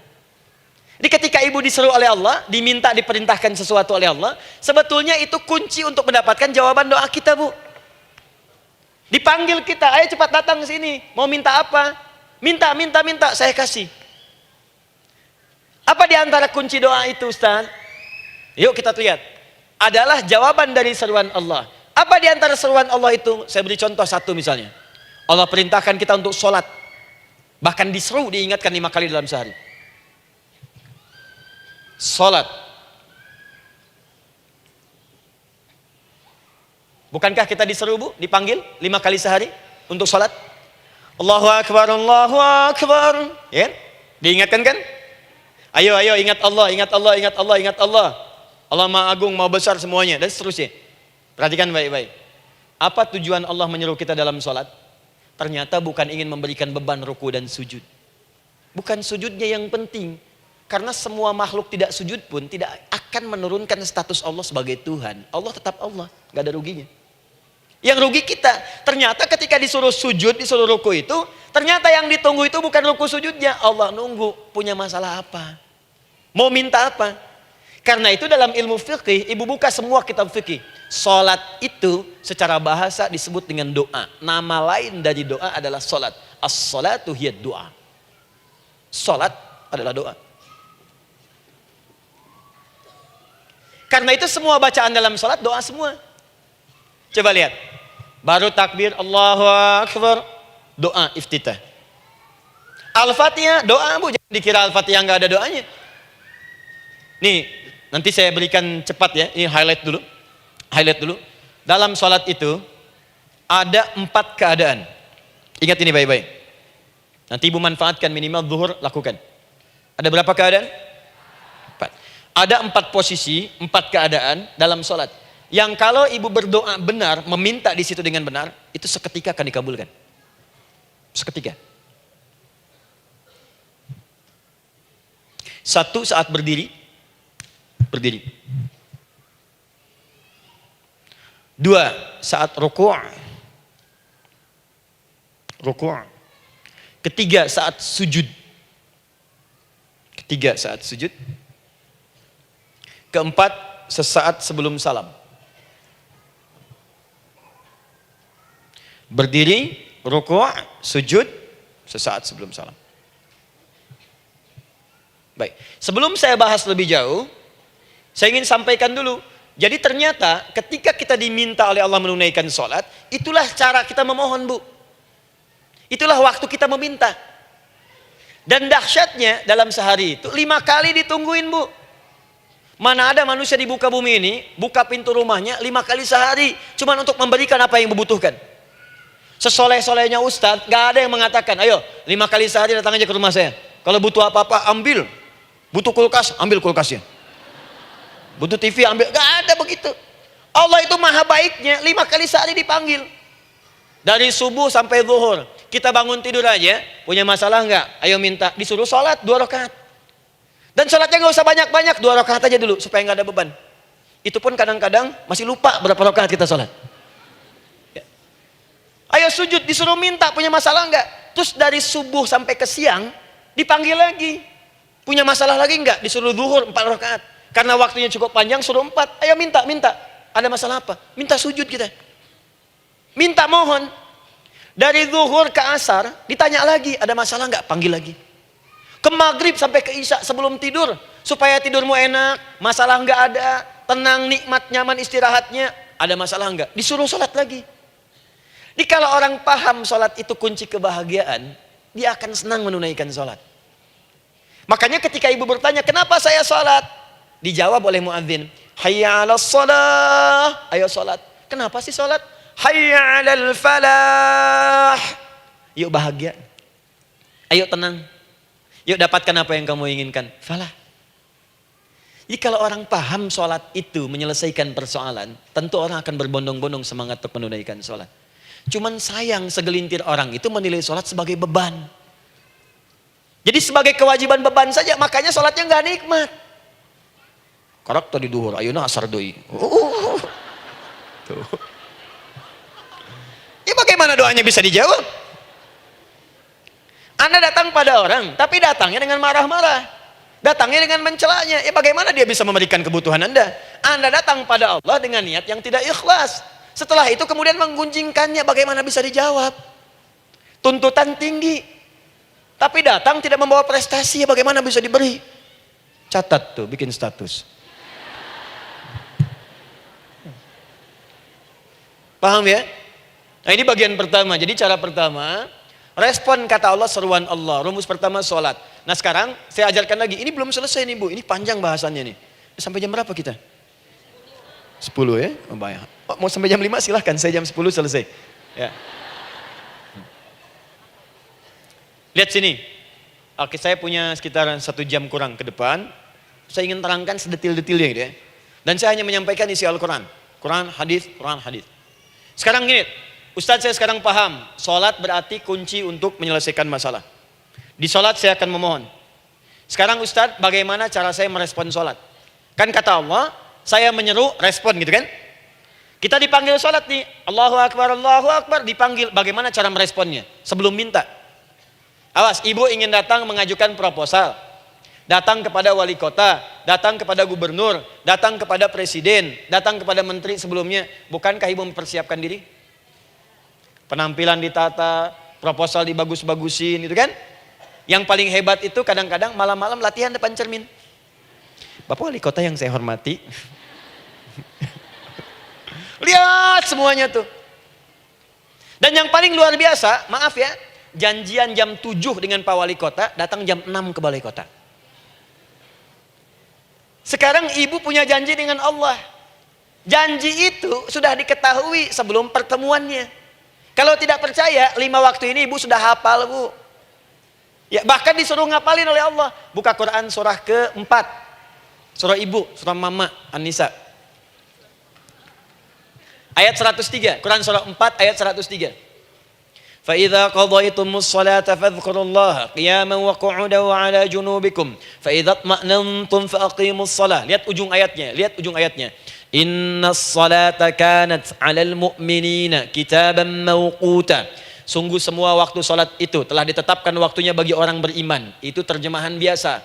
Kalau terjemahkan pakai ilmu balaghah, sungguh orang beriman itu hafal waktu-waktu salat. Tahu waktunya.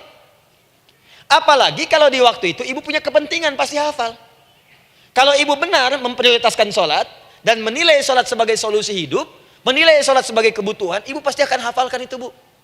Nih ya, ibu dapat bagian arisan nih, bulan ini misalnya. Dan memang bagian jatah ibu, demi Allah saya katakan, sebulan sebelumnya ibu sudah hafal tanggalnya kapan. Bahkan di kalender tuh diwarnain. Papa, bagian mama nanti bulan ini. Tuh. Dicatat semua, di tempat siapa, jam berapa, datang dengan penuh keceriaan dan kebanggaan. Luar biasa. Hanya untuk urusan dunia yang itu habis gitu. Jika dia tidak meninggalkan ibu, ibu yang meninggalkan dia duluan. Sekarang 5 kali sehari semua diberikan, bahkan lebih daripada dunia dan seisinya. Harusnya sih wajarnya dihafalkan waktunya dan ibu hafal. Ayo, subuh jam berapa sekarang? Lihat sini, bukan ke atas. Ditutup tuh. Tuh, sana tuh.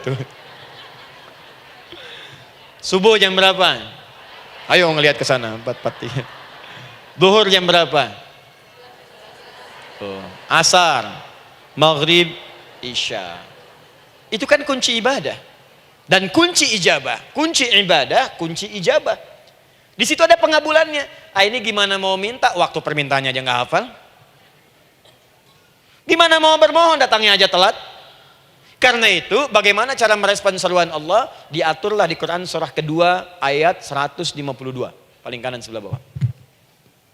Quran surah kedua ayat 152. Ibu masih ingat? Bukankah sholat disebut sebagai zikir? Masih ingat? Ya, di surah ke-20 ayat 14. Wa aqimis sholata lidzikri, tunaikan sholat sebagai zikir kepadaku. Sekarang lihat ya. Lihat ketentuan Allahnya. Kalau ibu dipanggil untuk sholat, dipanggil untuk zikir, cepat respon. Ibu cepat respon, Allah pun akan cepat merespon permintaan ibu. Lihat kalimatnya. Fadhkuruni adzkurkum. Fadhkuruni adzkurkum. Kalian mengingat saya, maka saya pun akan ingat dengan kalian. Kalian zikir kepada saya, ingat saya, kata Allah, maka saya pun akan ingat kalian. Di antara makna zikir, salat.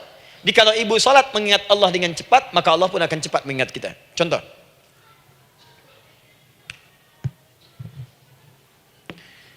Saya ambil waktu subuh misalnya. Di Bandung 4-3-3. 4-4-3. Oh, lihat kesan lagi terjadi perbedaan pendapat. Ya. Ada yang 4-3-3, ada yang 4-3-4, ada yang 4-3-5 dan seterusnya. Yang ambil tengah-tengah lah, 4-3-5 misalnya. Orang 4-3-5.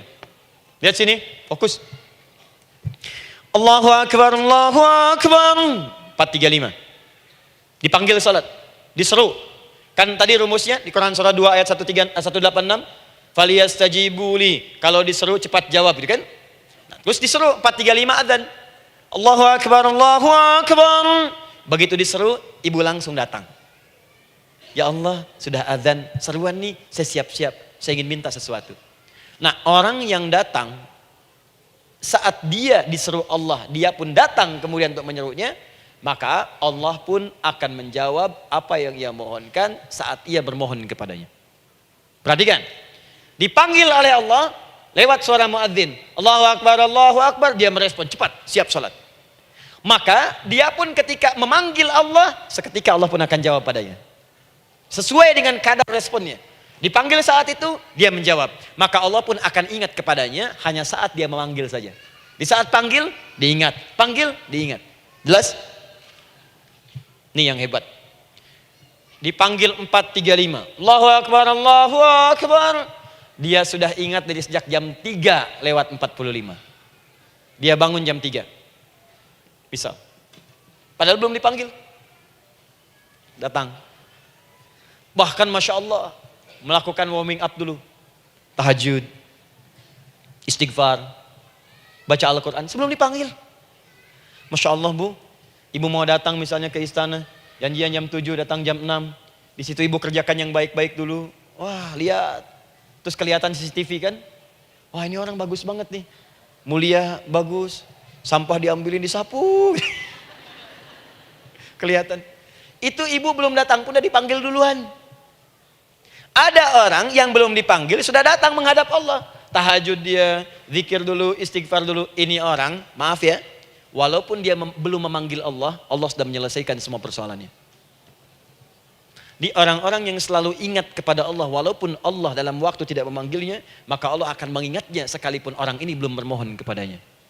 Maka ibu nanti akan temukan orang-orang yang langsung diselesaikan persoalannya oleh Allah bahkan sebelum dia bermohon kepadanya. Ada orang yang seakan gak punya masalah Bu. Bukan gak punya masalah, sebab setiap dia punya masalah, masalahnya diringankan oleh Allah. Seakan-akan gak ada beban. Ah, ini indah hidupnya. Enak. Butuh sesuatu, sebelum nyari, datang. Ada persoalan, senyum dikit, selesai. Orang macet mengeluh, bikin status, dia macet malah senang. Dan hatinya dilapangkan oleh Allah. Bayangkan ada janji rapat jam 9, setengah 9 masih macet. Diprediksi di Google, akan sampai 2 jam lagi. Yang lain mengeluh, telepon sana, telepon sini, ini. Dia enggak aja, lapang aja. Alhamdulillah ya Allah, kasih macet. Murotal, saya mau dengerin surah Al-Baqarah. buka. Hafalin. Partnernya nelpon. Sampai di mana, akhi? Ini sampai di surah Al-Baqarah ayat 186. Tidak ada yang sia-sia dari Allah. Sabar ya di sana. Ya, atau kita bisa koneksikan dari sini apa yang bisa saya selesaikan sekarang di sini sehingga sampai sana kita tinggal kesimpulan saja. Tenang hatinya.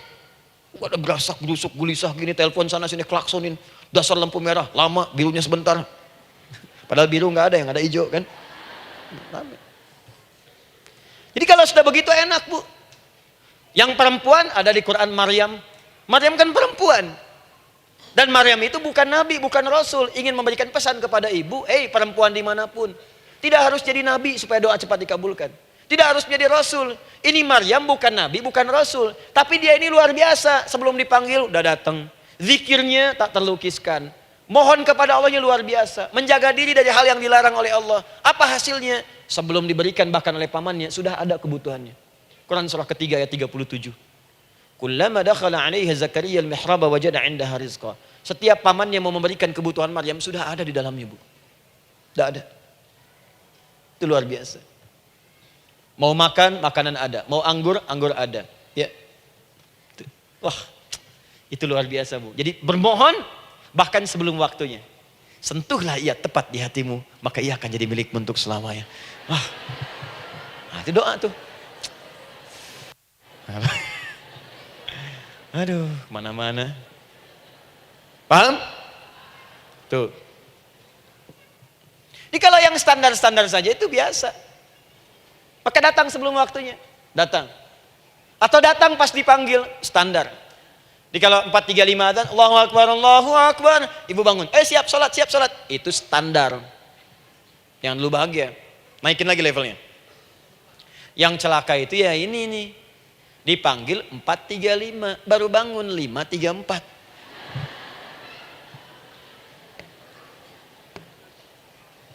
Sholat subuh belum, nuntutnya udah banyak.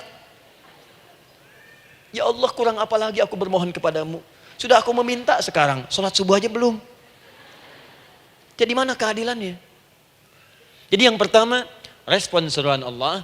Disitulah Allah pun akan cepat merespon apa yang kita kemudian butuhkan. Jadi yang pertama lewat sholat ya Bu ya. Ingat sholat. Dan sholat itu tadi dari 4 posisi saya ajarkan yang pertama saja satu. Supaya nggak terlampau panjang ya. Berdiri Bu. Saya ajarkan satu, setiap ibu dalam keadaan berdiri dan membaca Al-Fatihah pada kalimat iyyaka na'budu wa iyyaka nasta'in. Ingat, pada kalimat iyyaka na'budu wa iyyaka nasta'in, maka sertakanlah di hati kita apa persoalan yang dirasakan untuk bermohon kepada Allah. Saya ajarkan cepat, kalau ibu mau belajar lebih detail, ikuti kajian kami di fikih salat, sifat salat Nabi sallallahu alaihi wasallam. Nanti saya terangkan semua dalilnya. Insya Allah sepanjang yang saya ketahui. Baik, dasarnya ini, dasarnya Quran surah ketiga ayat 38 sampai 39. Dan dikuatkan nanti di hadis qudsi. Ibu kenal Nabi Zakaria? Ya kenal ya. Ya selamat lah Bu. Alhamdulillah. Episode ke-15 kenal Nabi Zakaria, luar biasa. Alhamdulillah. Nabi Zakaria punya persoalan, sudah berumah tangga, belum ada keturunan, fisiknya sudah letih, rambutnya sudah memutih, dan mohon maaf istrinya divonis menopause dan mandul. Secara medis klinis. Apa yang beliau kerjakan? Sholat. Dalam sholatnya bermohon kepada Allah. Perhatikan permohonannya. Qala rabbi habli min ladunka dzurriyyatan thayyibah. Ya hunalika da'a Zakaria rabbah. Qala rabbi habli min ladunka dzurriyyatan thayyibah. Innaka sami'ud du'a. Ya Allah, aku bermohon kepadamu, anugerahkan aku keturunan. Semua mengatakan aku gak mungkin punya keturunan. Hanya engkau yang tidak punya batas dalam pemberian. Engkau pasti mendengar doa saya. Kalau pada yang maha mendengar tidak mengabulkan juga, lantas kepada siapa lagi aku mesti memohon? Doa ini dipanjatkan oleh beliau dalam keadaan sholat. Sedang berdiri dalam sholatnya. Jadi ibu maaf ya, tolong jangan salah berpikir. Semua nabi dan rasul, orang soleh sebelumnya itu sholat. Cuma kita lebih sempurna gerakan dan jumlahnya, sempurna. Orang dulu sholat. Nabi Musa sholat, Quran surah 20 ayat 14. Nabi Isa sholat, Quran surah 19 ayat 31 sampai 33.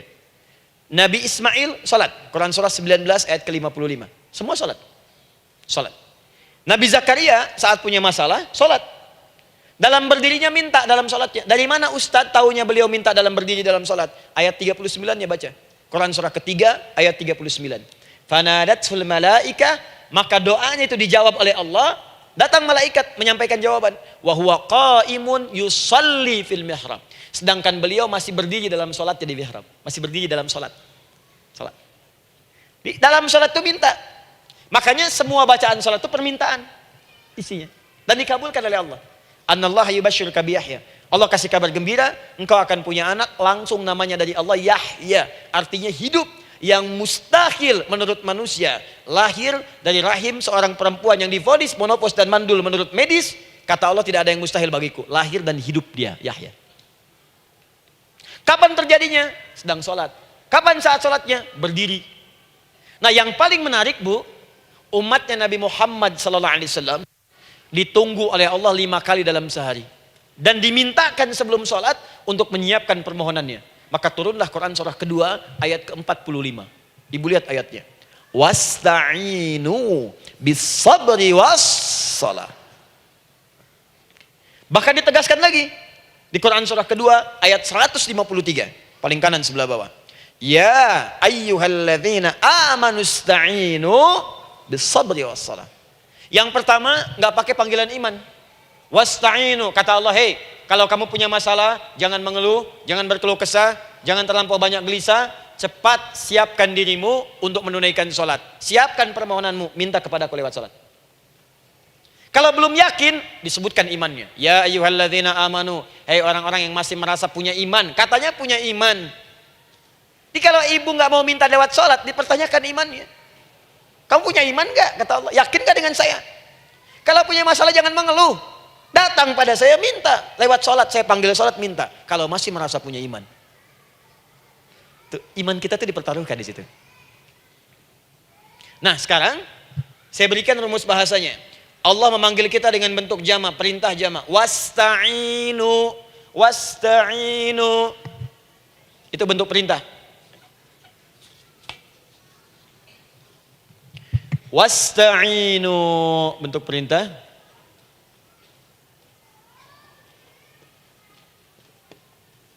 Wasta'inu. Dan jika kalian, perhatikan cara menerjemahkannya, dan jika kalian punya persoalan dalam hidup, punya kebutuhan, maka bergegaslah siapkan dirimu untuk minta kepadaku solusi. Wasta'inu, dan mintalah oleh kalian pertolongan, solusi. Bisabri wassalah. Pertama, sabar dulu. Sebelum sholat, sabar dulu dengan itu. Tahan dulu. Terima dulu. Jangan mengeluh, terima dulu. Nanti dalam sholat minta solusi. Itu maksudnya. Punya masalah sekarang jam 9 lewat. Sabar, tahan dulu. Koreksi diri, istighfar. Nanti zuhur minta.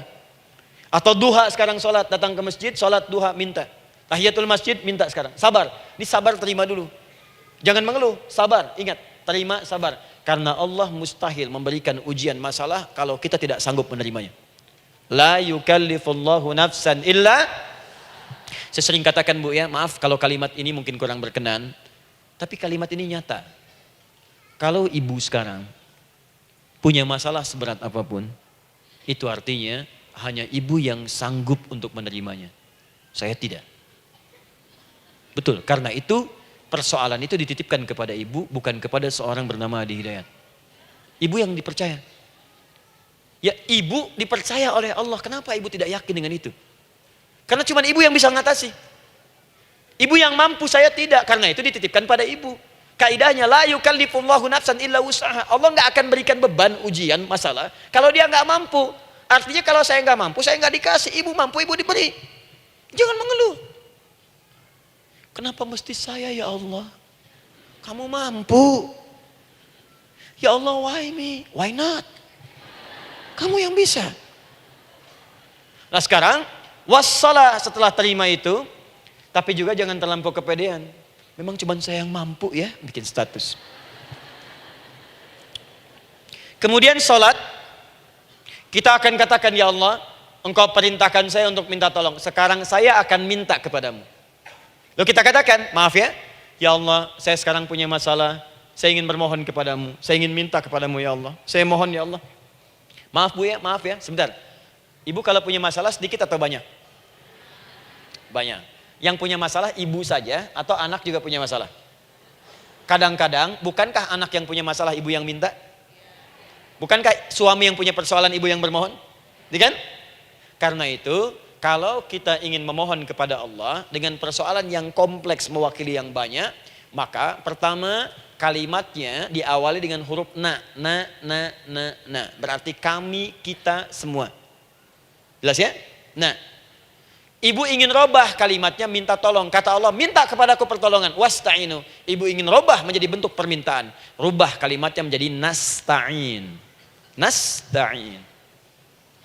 Nasta'in.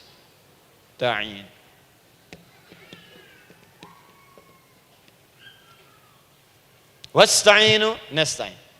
Minta kepada siapa tadi? Allah. Boleh minta kepada selain Allah? Tidak. Hanya kepada Allah saja? Hanya kepada Allah saja, hanya kepadamu ya Allah, tidak kepada yang lain. Maka kalimatnya menjadi iyyaka.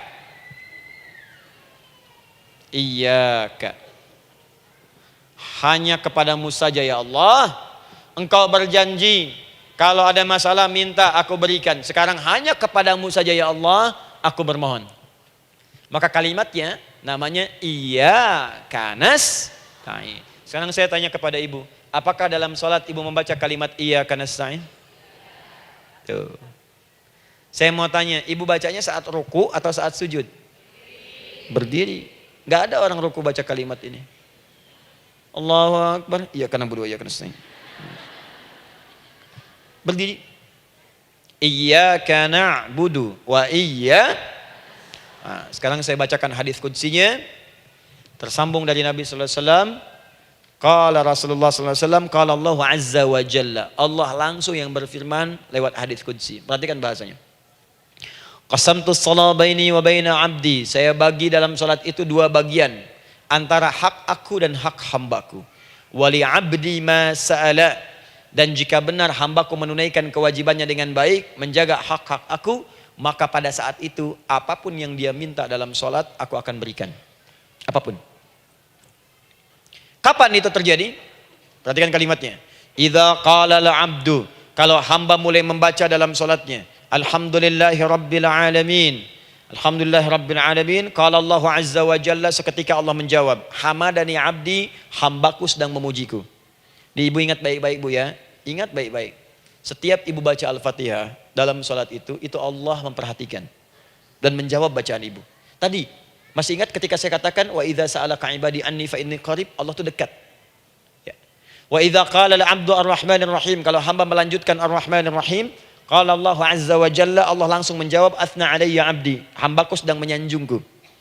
Wa idza qala al-'abdu maliki yaumiddin, ketika hamba berkata maliki yaumiddin, qala Allah azza wa jalla, Allah menjawab majjadani 'abdi, hambaku sedang mengagungkanku. Sekarang perhatikan kalimat ini. Wa idza qala al-'abdu, jika seorang hamba berkata, iyyaka na'budu wa iyyaka nasta'in, ya Allah, sekarang hamba sholat ibadah atas perintahmu. Dan hamba minta ya Allah, hamba punya masalah, hamba punya persoalan, dan kau janjikan minta dalam sholat. Qala Allah azza wa jalla, Allah jawab, hadza baini wa baina abdi, inilah perjanjian aku dengan hambaku. Wali abdi, kalau hambaku benar sholatnya sampai bacaan ini, masalah apapun yang dia minta sekarang aku akan kabulkan. Dalam berdiri. Cuman sayang, kadang-kadang dalam keadaan ini banyak yang tidak minta. Maka caranya saya sampaikan yang pertama, kalau ibu sudah sampai ke bacaan ini, iyyaka na'budu wa iyyaka nasta'in, sertakanlah dalam hati ibu. Gak usah dilafadzkan. Sertakan ibu punya masalah apa. Atau secara umum minta solusi. Minta. Nabi itu kalau sholat, Nabi SAW kalau sholat, itu kalau baca ayat-ayat Quran, itu seringkali berhenti Bu. Sering berhenti. Kalau dalam ayat doa, beliau berhenti, mohonkan dengan baik.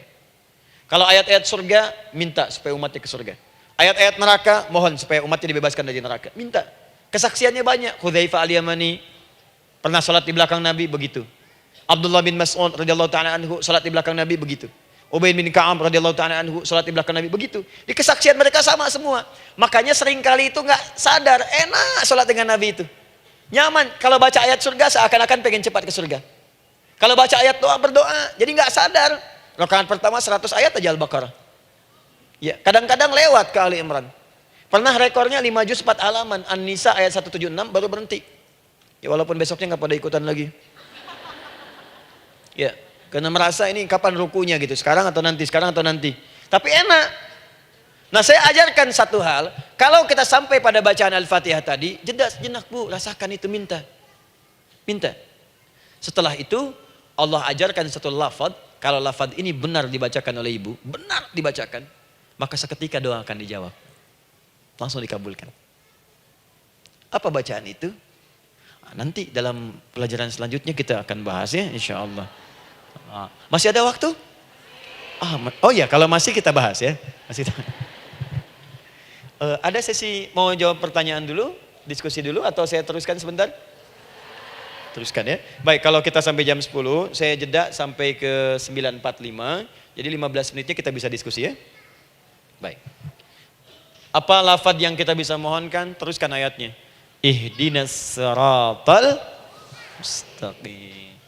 Ihdinas siratal mustaqim. Ihdinas siratal mustaqim. Ini Bu, nanti Ibu lihat dalam kajian tafsir yang kami sampaikan, juga dalam kajian fikih salat saya bahas dengan detail.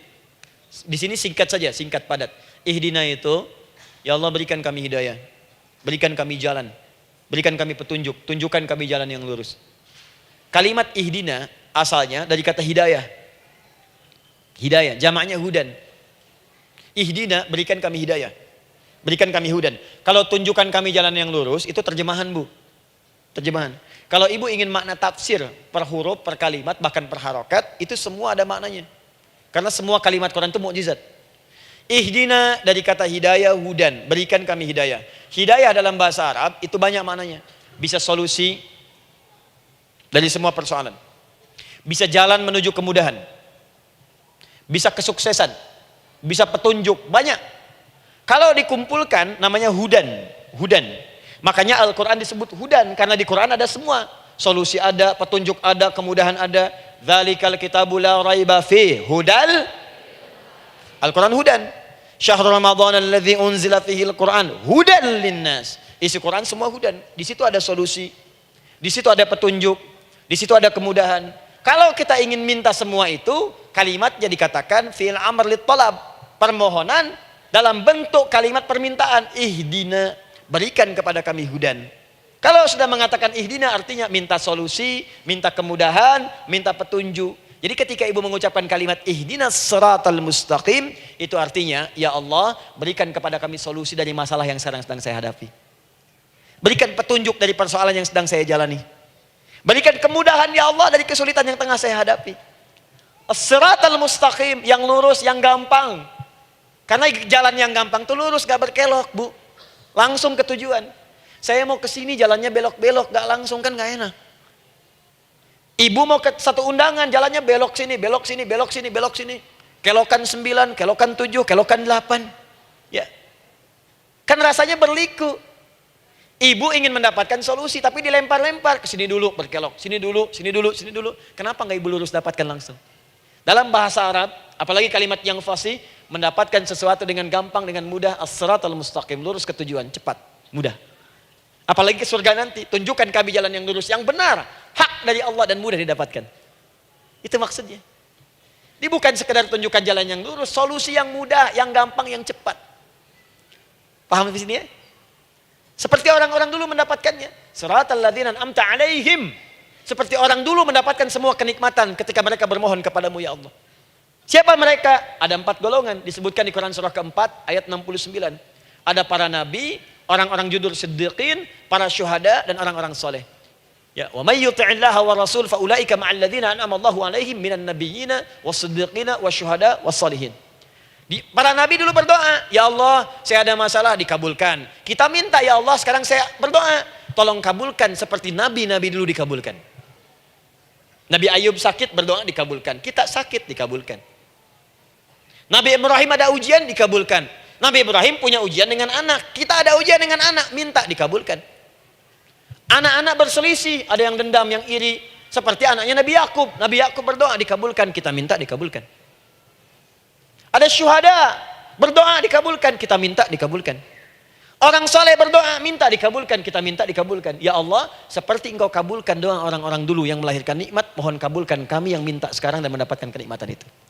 Itu maksudnya. Ya, siratal ladzina an'amta alaihim. Siapa an'amta alaihim di sini?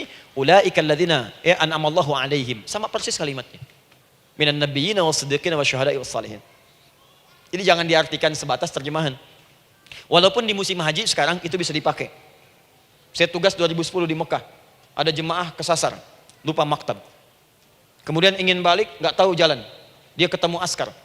Askar nggak bisa bahasa Indonesia, dia nggak bisa bahasa Arab. Tapi dia hafal Al-Fatihah. Datang kepada askar, dia tunjukkan gelangnya. Pak, ihdinas siratal mustaqim. Tunjukkan saya jalan yang lurus. Bikin gelang. Askar nggak bisa bahasa Indonesia.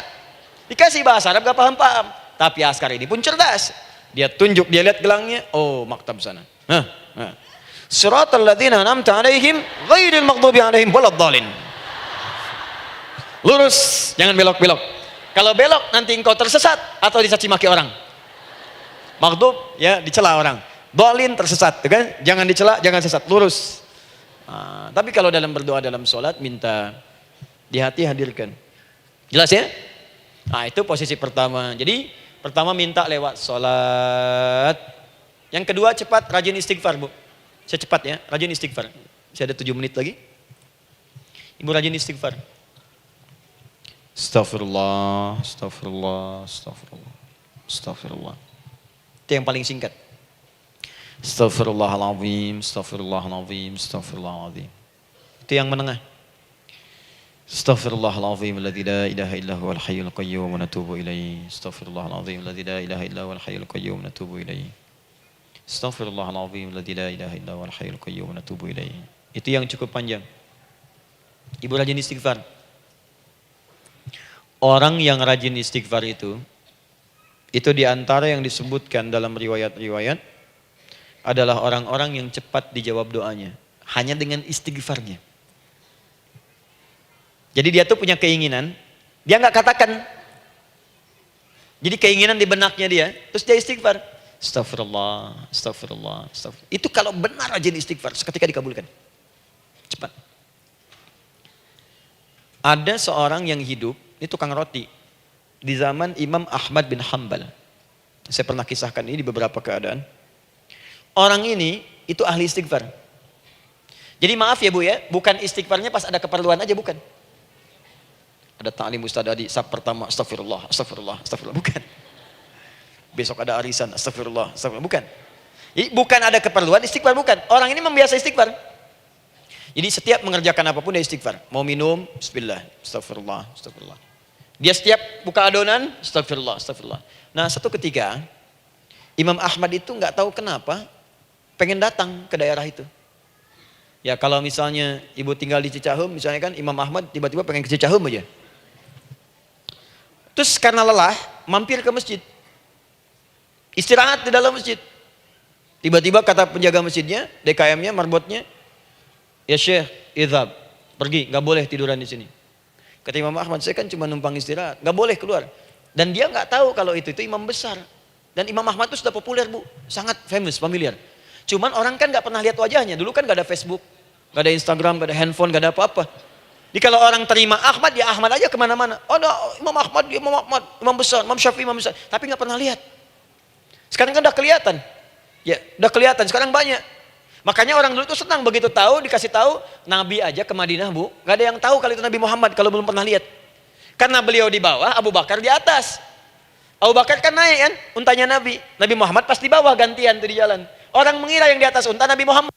Padahal Nabi Muhammad yang jalan kaki, gak kelihatan. Makanya responnya bola ketika tahu Nabi senang luar biasa. Minta doa, minta ini, minta itu. Orang sekarang tidak. Karena sering banyak lihat di TV, media sosial, begitu ketemu minta foto. Ini lain kisahnya. Gak tahu dia, pergi keluar. Kata Imam Ahmad, ya sudah, keluar beliau. Gak mau ribut. Istirahat di luar. Di pelataran. Di sini juga gak boleh. Lihat kalimatnya. Barwah, keluar, pergi. Barwah itu kasar Bu. Begitu kemudian didebat lagi, saya cuma di luar. Rawah itu dari kata roh Bu, itu paling kasar. Artinya keluar dengan roh-rohnya sekalian. Rohnya pun jangan di sini. Ya. Jadi kalau ibu nanti di Masjidil Haram misalnya kan, ada kalimat itu artinya kesel bu askarnya. Ya, keluar. Misalnya, idzabi enti. Enggak mau, saya mau di sini. Ya. Barwa, pergi. Sampai ke ruah dengan ruh-ruhnya. Itu artinya ibu disuruh pergi. Ya, bukan jangan mengelak lagi. Ruah. Saya bukan ruah, saya rohayati. Suruh pergi. Pergi. Imam Ahmad pergi tuh akhirnya. Pergi, di jalan kelihatan ada tukang roti tadi. Begitu kelihatan capek lah dipanggil, Syekh, kayaknya lelah istirahat di sini.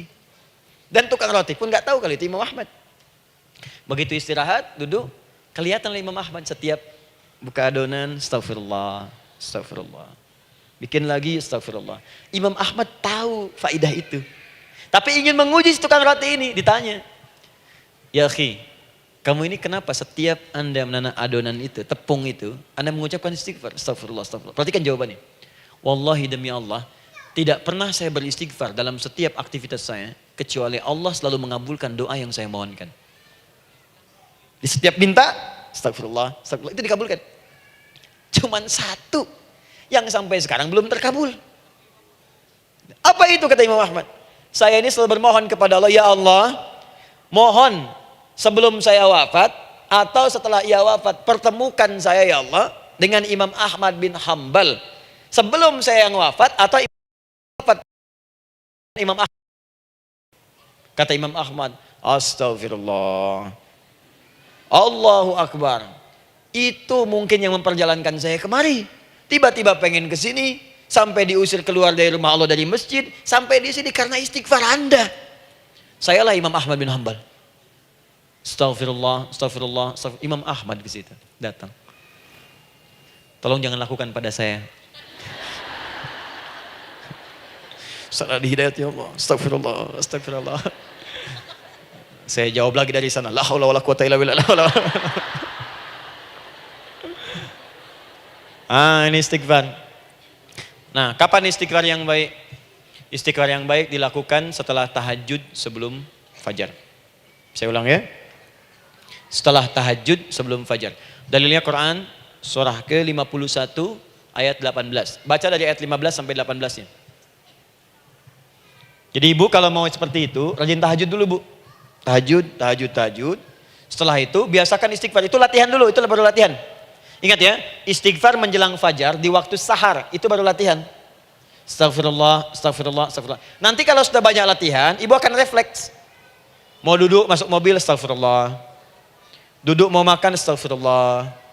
Ya, kadang-kadang ibu mau ambil handphone, astagfirullah. Itu refleks di lisan kita keluar. Ahli istighfar itu nggak direncanakan keluar di lisannya. Astagfirullah.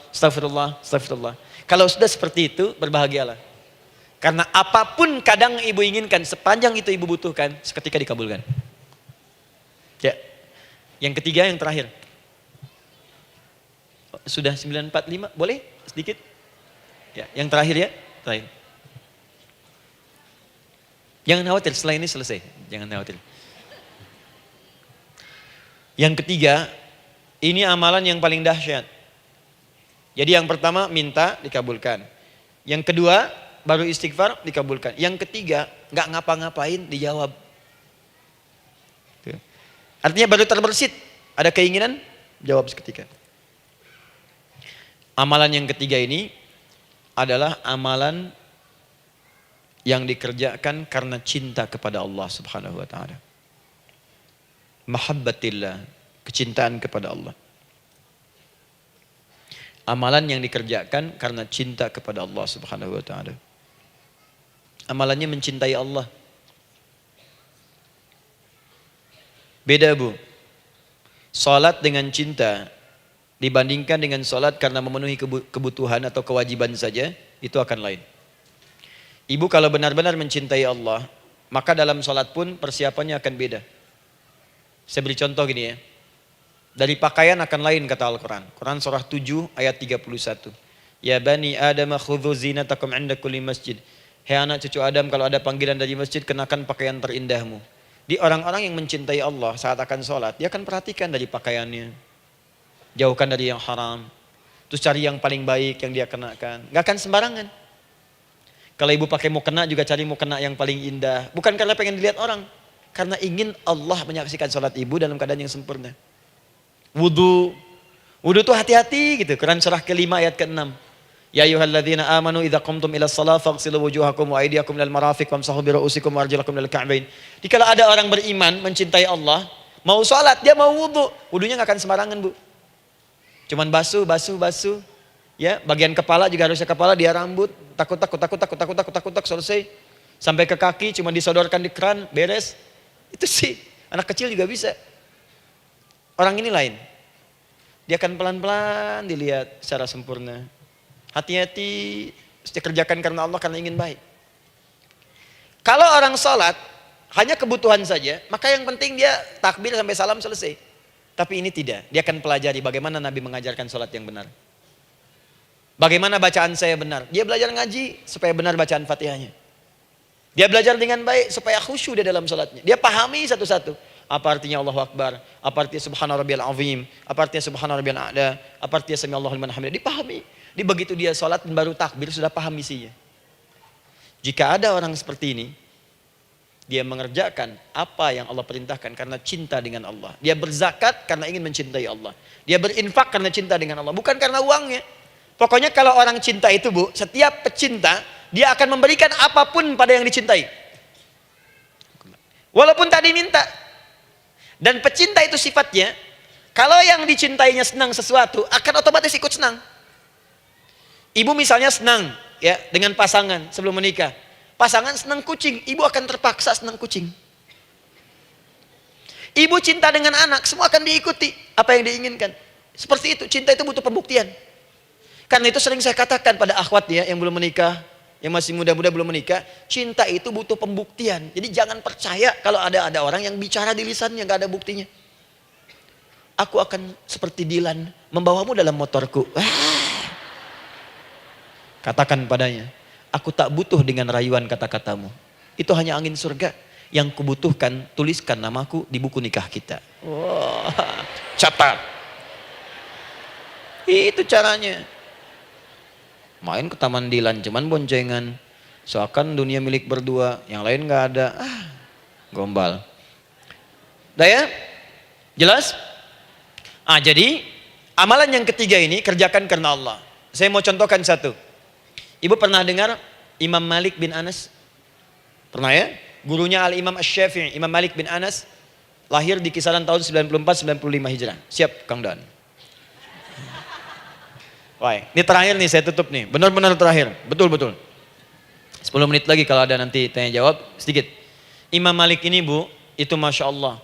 Saking cinta pada Allah dan Rasul, itu tidak pernah, jangankan sholat. Dalam beliau memberikan fatwa pun akan mencari pakaian yang paling bagus, paling indah. Dan beliau menjaga adab dalam menyampaikan kalimat Nabi pun itu luar biasa. Sampai satu kali pernah pakai jubah bagus, indah, ada lebah menyengat di kepalanya, sedang menyampaikan hadis. Saking hormatnya terhadap hadis Nabi, lebah itu dibiarkan menyengatnya. Nggak mau memutus kalimat Nabi, hadis Nabi hanya untuk mengusir lebah, dibiarkan sampai tersengat. Apa yang Allah berikan kepada beliau? Allahu Akbar. Satu kali singkat berdiskusi dengan muridnya Al-Imam Asy-Syafi'i. Kata Al-Imam Asy-Syafi'i, ya guru, setahu saya rizki itu dicari dulu baru dikasih.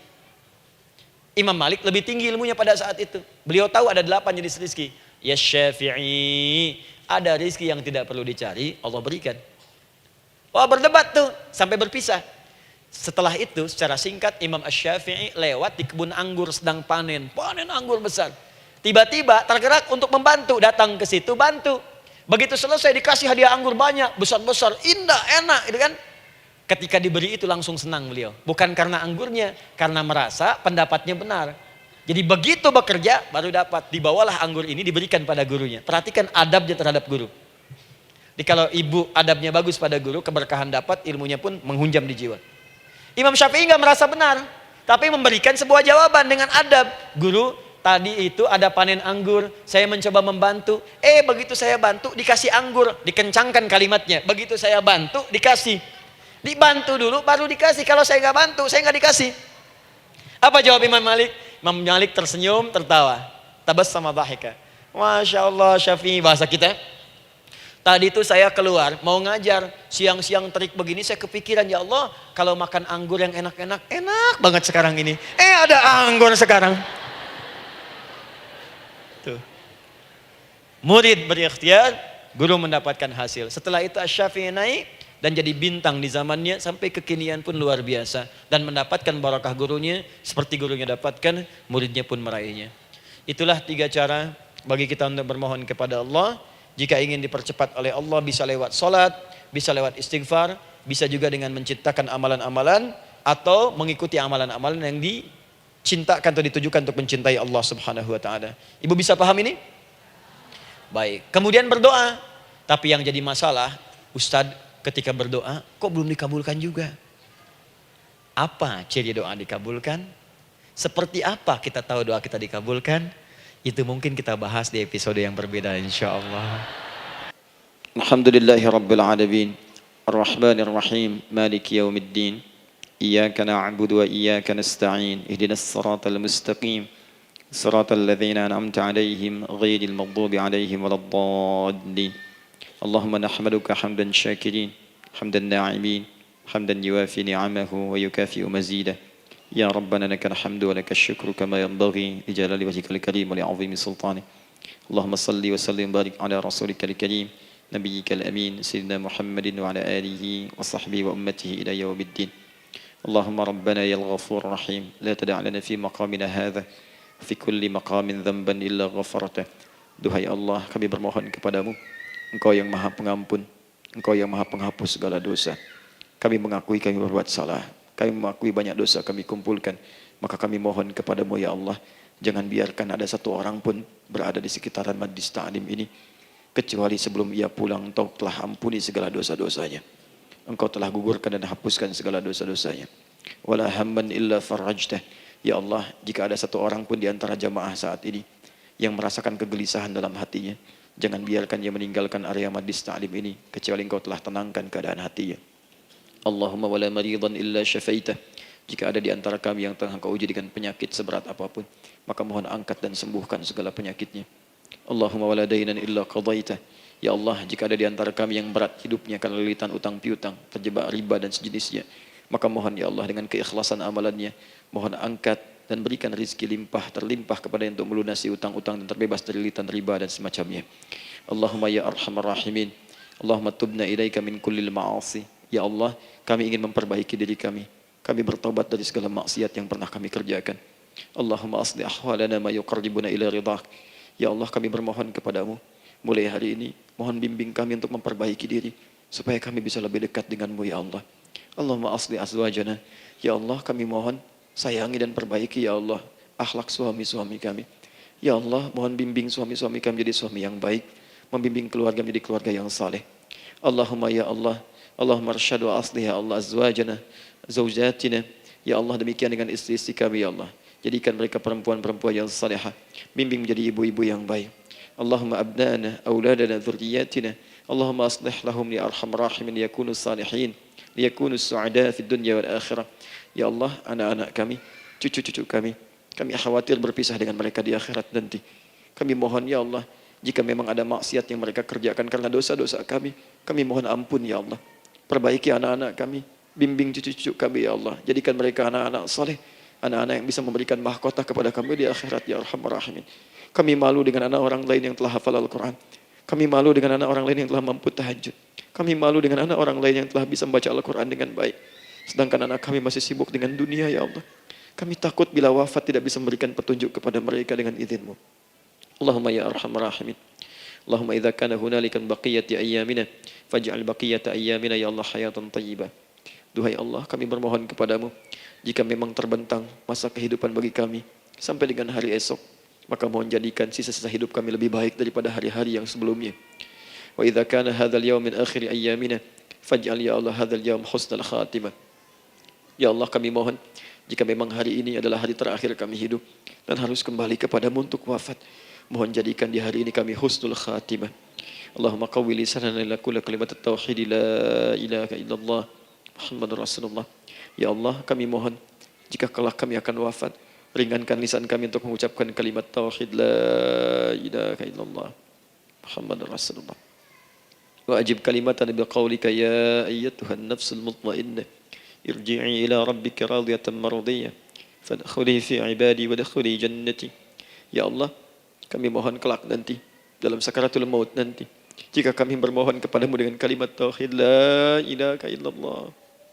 Mohon jawab kalimat kami ya Allah dengan panggilanmu yang indah. Ya ayyatuhan nafsul mutmainnah. Hai jiwa yang sudah tenang. Irji'i ila rabbika radiyatan mardiyah. Hai cepat pulang menghadap kepada Rabbmu. Hai cepat pulang menghadap kepada Rabbmu. Hai cepat pulang menghadap kepada Rabbmu. Aku ridha dengan semua amalmu. Engkau pun akan ridha dengan semua pemberianku. Adkhuli fi ibadi wadkhuli jannati. Engkau aku masukkan dalam golongan hambaku. Aku siapkan surga untuk menyambutmu. Allahumma ishtaqna bi Rasulillah sallallahu alaihi wasallam. Ya Allah, kami rindu sekali dengan Rasulullah sallallahu alaihi wasallam. Lam na'ish ma'ahu fil hayat wa lam narahu fil manam. Kami belum pernah hidup bersama beliau di dunia, tidak mampu menatapnya di alam mimpi. Maka mohon ya Allah, jangan biarkan kami berpisah dengan Rasulullah di akhirat nanti ya Rabbal Alamin. Jumpakan kami dengan Rasulullah di Taman Firdausmu yang paling indah. Allahumma ya arhamar rahimin. Allahumma rizqna yusra ya Allah. Likulil hujjaj. Ya Allah, anugerahkan kemudahan, kelapangan kepada para jemaah haji yang berhaji tahun ini ya arhamar rahimin. Allahumma taqabbal minhum ya Allah hajjahum, sa'yahum sa'yan mashkura, wa dhanbahum dhanban maghfura, wa tijaratahum tijaratan lan tabur. Ya Allah, jangan sia-siakan pengorbanan fisik mereka, biaya mereka, waktu mereka, tenaga mereka, emosi mereka. Terima haji mereka ya Allah. Jadikan sa'i mereka berhasil, tawaf mereka benar, jadikan seluruh manasik yang Kau ridhai ya arhamar rahimin. Allahumma ya Allah, rizqan hasanan tayyiban liyahujju kulla man lam yahujj ya arhamar rahimin. Ya Allah, bagi kawan-kawan kami, kerabat kami, saudara kami, tetangga kami yang belum berhaji, maka anugerahkan kemudahan bagi mereka untuk berhaji ya Allah. Anugerahkan kelapangan untuk berhaji ya Allah. Sekalipun memang tidak terbuka kesempatan itu, maka mohon anugerahkan sifat mabrur kepada kami sekalipun tidak mendapati ibadahnya. Allahumma ya arhamar rahimin. Allahumma rizqna ya Allah nikmatan salihah. Ya Allah, anugerahkan kepada kami nikmat untuk menjadi orang saleh di dunia dan kembali kepadamu di akhirat dalam keadaan saleh. Alhiqna bis salihin ma'al ladzina an'amta 'alaihim minan nabiyyin was-siddiqin wasyuhada was-salihin wa hasuna ulaika rafiqa. Ya Allah, kumpulkan kelak kami di surga dengan para nabi, orang-orang saleh, para syuhada, orang-orang yang benar di hadapan-Mu. Itulah nikmat terbaik yang mampu kami dapatkan. Allahumma ya Rabb, Allahumma aslih Allah qulubana, ati anfusana taqwaha, wa zakkiha anta khairu man zakkaha, anta waliyuha wa maulaha. Ya Allah, jika memang kami telah Engkau anggap baik sampai dengan pagi hari ini, maka mohon jaga kami dalam keadaan baik sampai wafat ya Allah. Berikan kami kekuatan untuk istiqamah, jauhkan kami dari pengaruh nafsu ya arhamar rahimin. Ya Allah, jika ada saat ini orang-orang yang menyakiti kami ya Allah, berkhianat kepada kami ya Allah, menzalimi kami, maka mohon ampuni dosa mereka ya Allah. Maafkan mereka ya Allah. Bimbing mereka untuk sadar dan bertobat ya Allah. Titipkan dalam jiwa kami sifat untuk saling menyayangi ya Allah. Titipkan dalam jiwa kami sifat untuk saling memaafkan ya Allah. Titipkan dalam jiwa kami sifat untuk bisa memperhatikan ya Allah. Allahumma ya Rabb, Rabbana atina fid dunya hasanah wa fil akhirati hasanah wa qina adzaban nar. Bifadlika subhana rabbika rabbil izzati amma yasifun. Wassalamun alal mursalin wa akhiru da'wana alhamdulillahi rabbil alamin. Sebelum saya akhiri dengan doa kifaratul majlis dan salam, saya ingin ucapkan terima kasih pada seluruhnya untuk ta'lim kita di pagi hari ini. Semoga Allah menerima semuanya dan semoga Allah muliakan. Dan terkhusus juga untuk Kang Daan, terima kasih untuk kali ini dan semoga istiqamah dalam kebaikan dan Masya Allah. Amin, amin. Beliau menginspirasi dan saya ingin menjadikan juga beliau sahabat dalam kehidupan untuk seluruhnya. Amin. Dan sahabat terbaik selalu memberikan yang terbaik untuk sahabatnya. Karena itu di pagi hari ini saya ingin sampaikan kepada Bapak Ibu sekalian, Bapak mungkin yang hadir, Ibu yang hadir, saya ingin berikan pada sahabat saya satu anugerah yang mungkin Allah titipkan. Saya akan ajak Kang Daan untuk menunaikan ibadah umrah dengan saya di bulan September insyaAllah. Saat kami akan berangkat pada tanggal 9 September tahun 2019. Saya kira itu dan semoga bermanfaat insyaAllah. Baik. Semoga Allah muliakan untuk semuanya. Terima kasih.